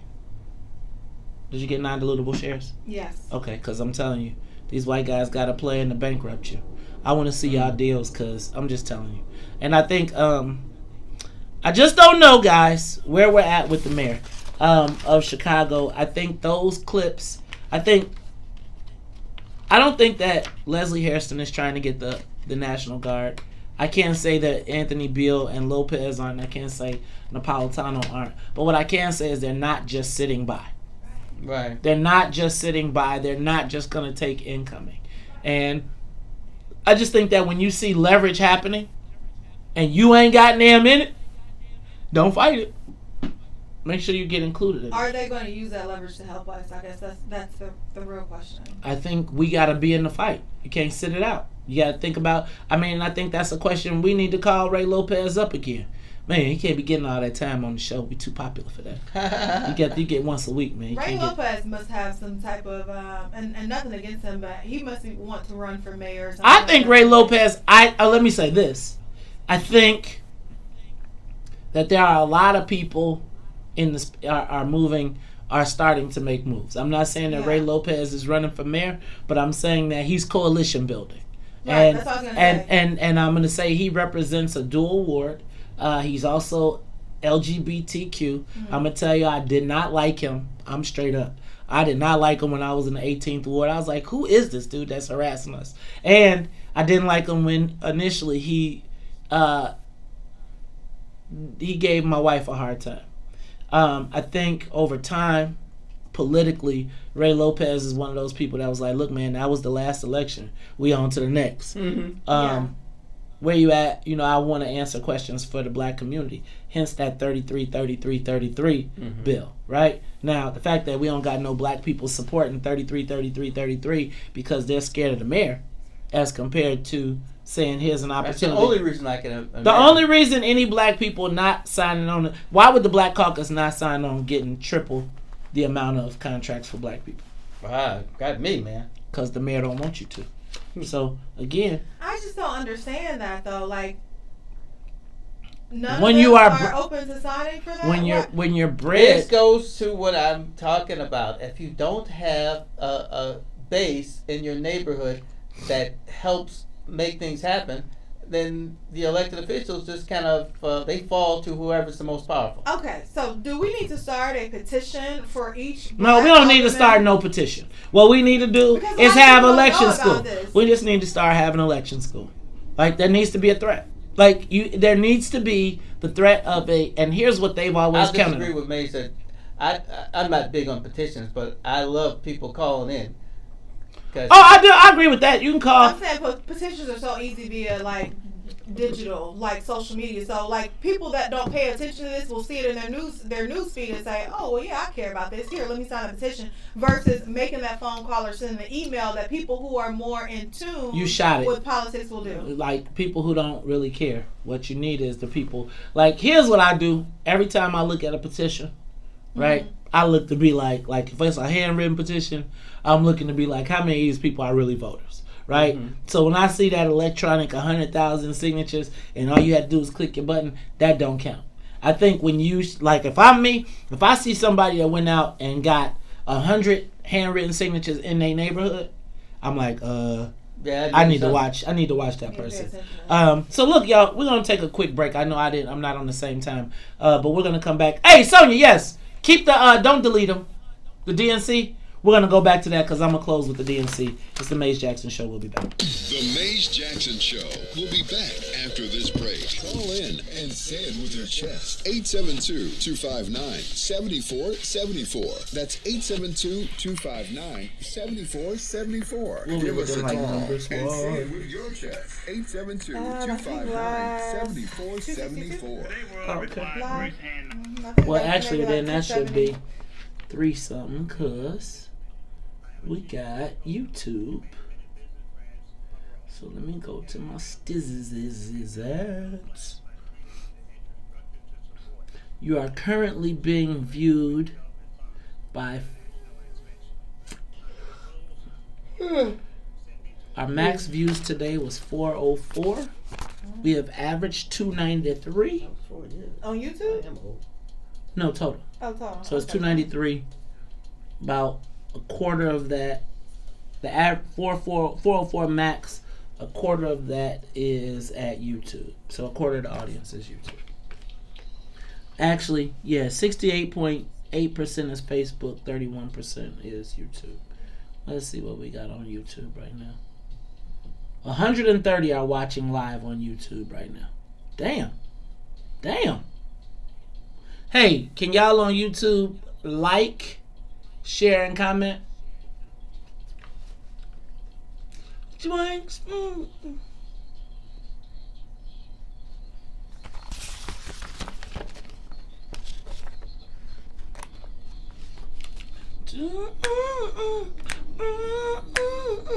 Boy, hey Todd, you don't know nothing about that Karen White in the background, do you? I used to love Karen White. But I know of Karen White. Alright, well I'm going to tell y'all what, this is the Maze Jackson Show and we about to wrap it up. I threw a little bit off of the break. But I want to talk about, before we get out of here, the DNC, Todd. Can Uncle Joe bring it home? Yesterday, Mulatto Magic in full effect. Why y'all keep laughing at that? Did you make that up or what you get? No, I made it. First of all, I'm a creative genius. Oh. Mulatto Magic. I thought that was pretty good. No, that's a good one. I mean, I'm saying, like, I thought that was a good one. Right? You don't piss some people off. Why? Why is Mulatto?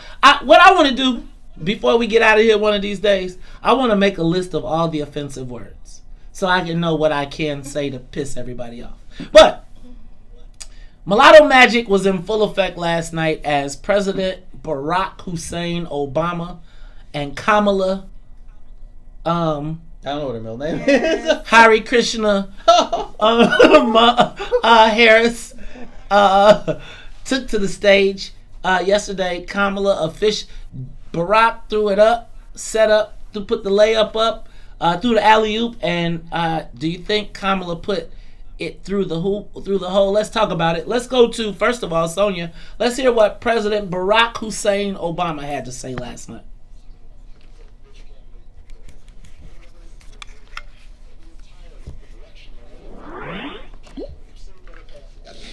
Or you just don't know enough about the person who wants to lead us there. So let me tell you about my friend, Joe Biden. 12 years ago, when I began my search for vice president, I didn't know I'd end up finding a brother. Joe and I come Did he call him a brother? Different generations, but what I quickly came to admire about Joe Biden is his resilience, born of too much struggle, his empathy. I did hope, for the sake of our country, that Donald Trump might show some interest in taking the job seriously, that he might come to feel the weight of the office and discover some reverence for the democracy that had been placed in his care. But he never did. For close to 4 years now, he has shown no interest in putting in the work, no interest in finding common ground, no interest in using the awesome power of his office to help anyone but himself and his friends. No interest in treating the presidency as anything but one more reality show that he can use to get the attention he craves.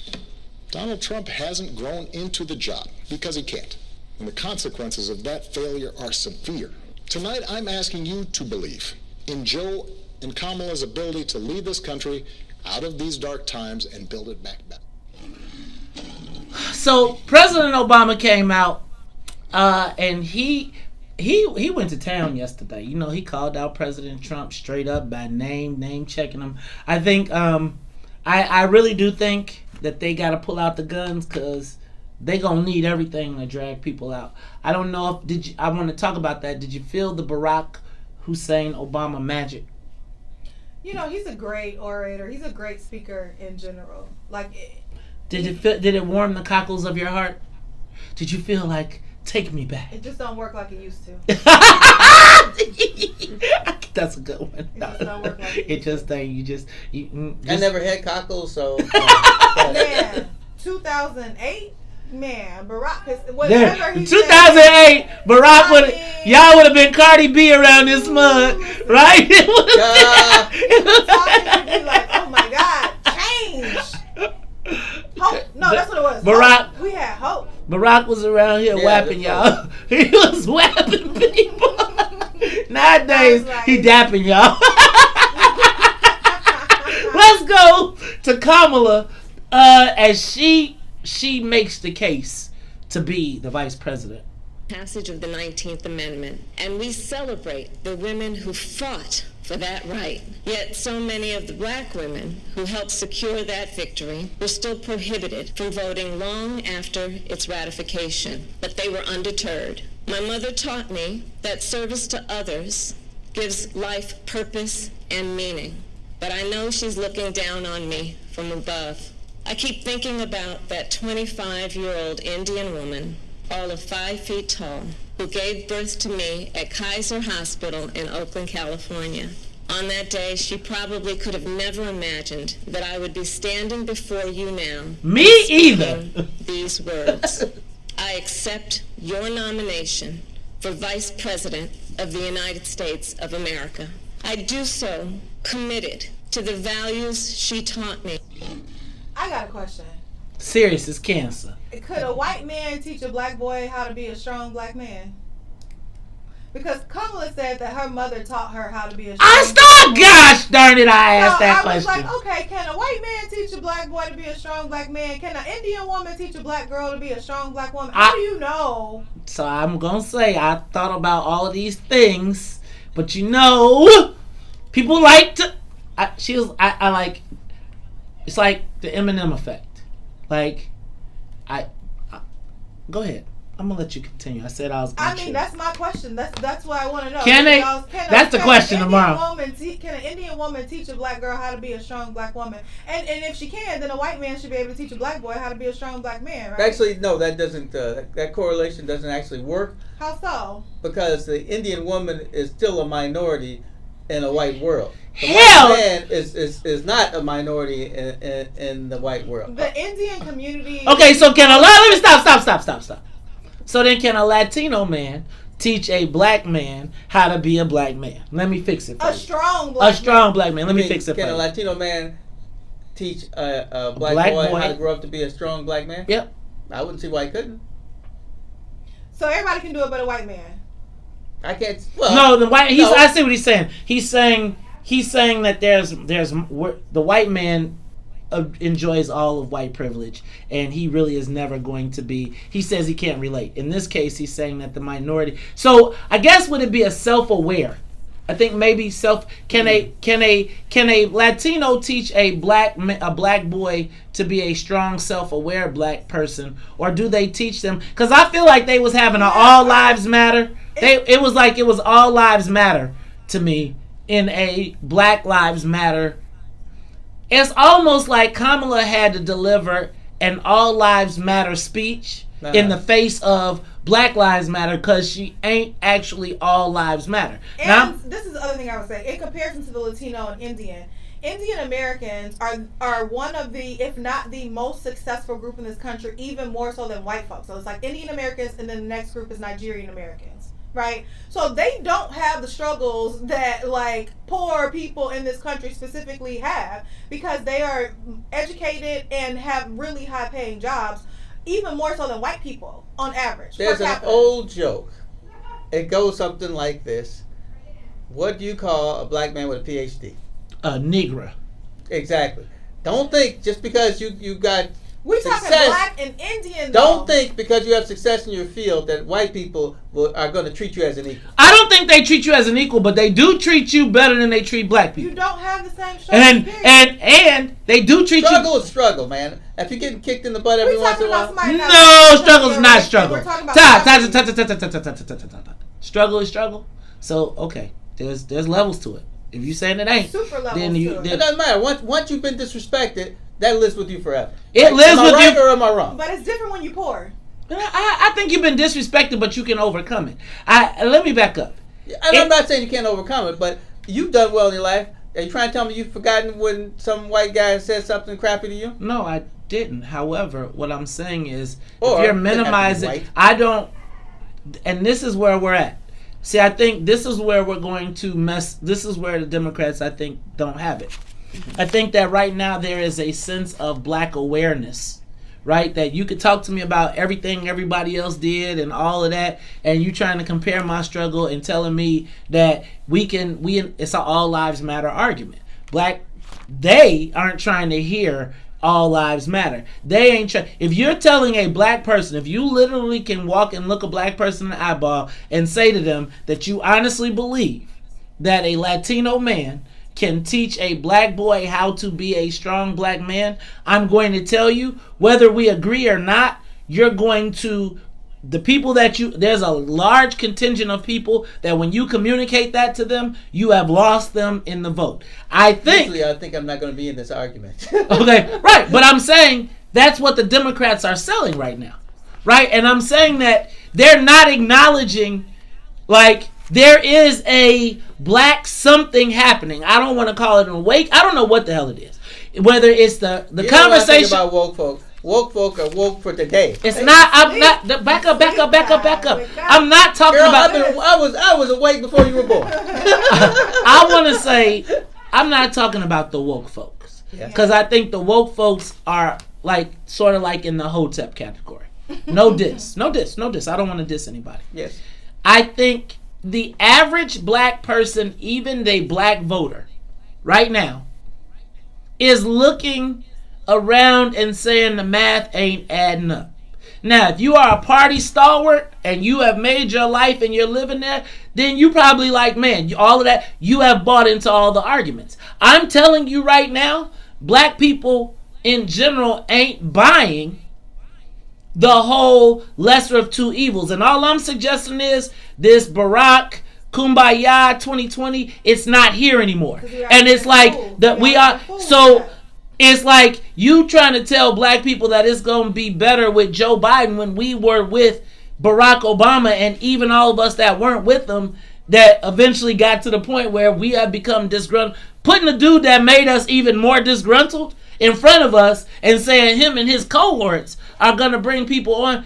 Todd, I'm just telling you.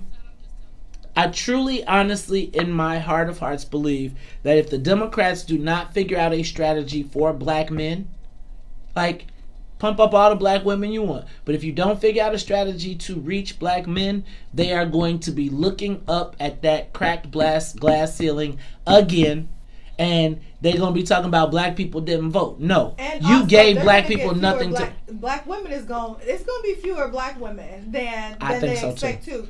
Because there are some issues within the black female community that we're, first of all, not only is she not ADOS, but she's biracial.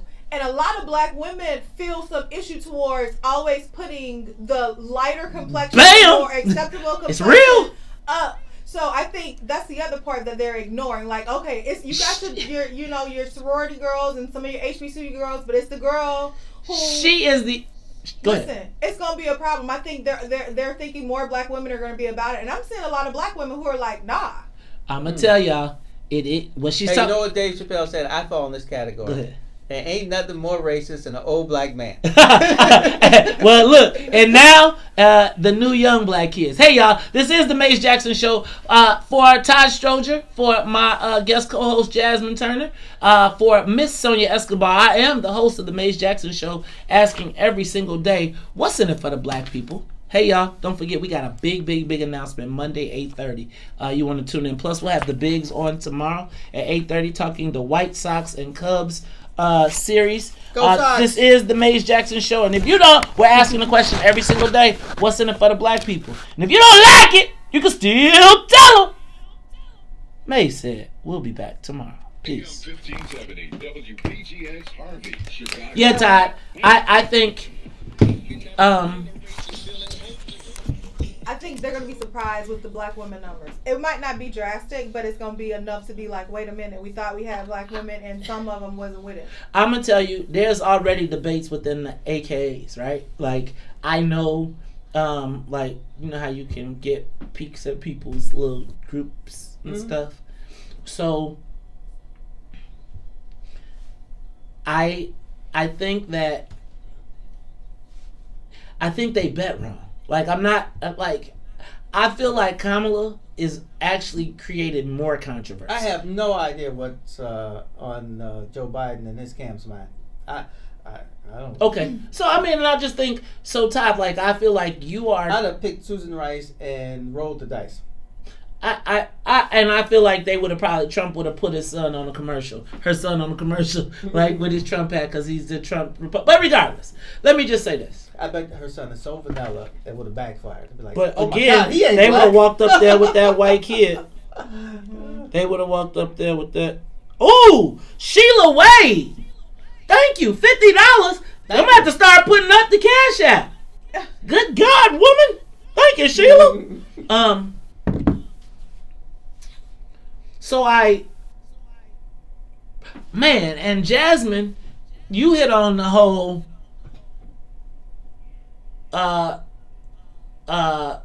he's a jigaboo. What is it? I can't think of the from School Days. School Days. Like, no, I think, cause again, it's like I'm saying, like, she is the, like, y'all gonna put up the light skin, long hair. Black Love posted their, cause you know that show Black Love on OWN. They posted their reel for the season about to come out, and they ain't have no dark skinned girls. It was like 8 couples, and all of them was light skinned.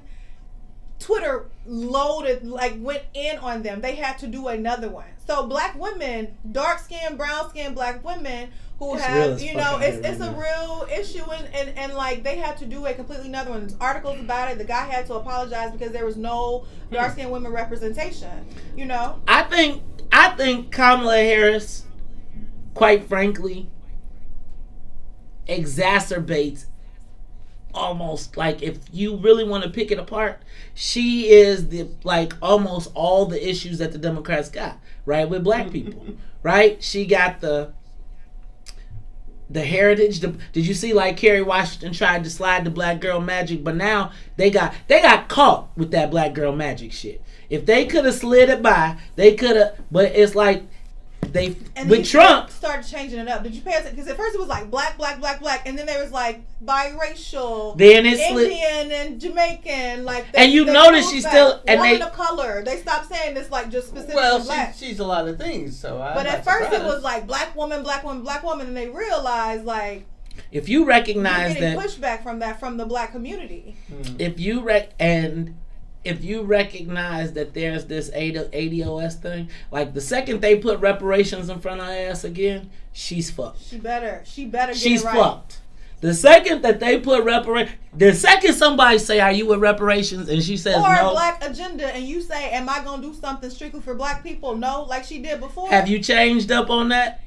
No, she's gonna be messed up. The other part is Indians are oftentimes Republicans in their community. Like in India, there's a caste system. They also are racist towards black people, the dark skinned Indians. There's a caste system. There ain't nowhere in the world where they ain't racist to dark skinned. So I got you. So my point is, so when you selling that to a person, like what I feel like is they like, y'all just stupid, just shut up and keep on moving. And these are all real issues. I feel like the thing that is happening here is that the power brokers made a decision. They said, and I think even in that space, the people who they rely upon in advice are not in tune with what regular black, because if you making the decisions, you rich as fuck. So you ain't even thinking about it the same way we thinking about it, it's right? Either that or they don't care. That's what I'm thinking. I don't think it's they don't care. Or if they feel like they can pull some of those white women over. So I'm like, okay, maybe they realize like, okay, we can't. Steve Bannon got arrested. Oh, I didn't see that. On lies and fundraising for border wall. Right. Oh, yep. Damn, Trump like lock his ass up too. Anyway, so like I'll give you an example. We had a visitor yesterday. His logic is he's figured out the way to the top. Mm-hmm. So he thinks from that lot. His glory days is Bill Clinton.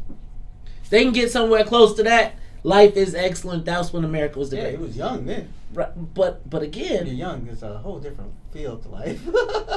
I'm telling you, the Democrats, and it's like I don't even understand why they don't understand how stupid they look with the Madigan shit. Like they look completely. Power is power. You know, it's hard to. I mean, people would the Republicans would take on Trump if he wasn't the president.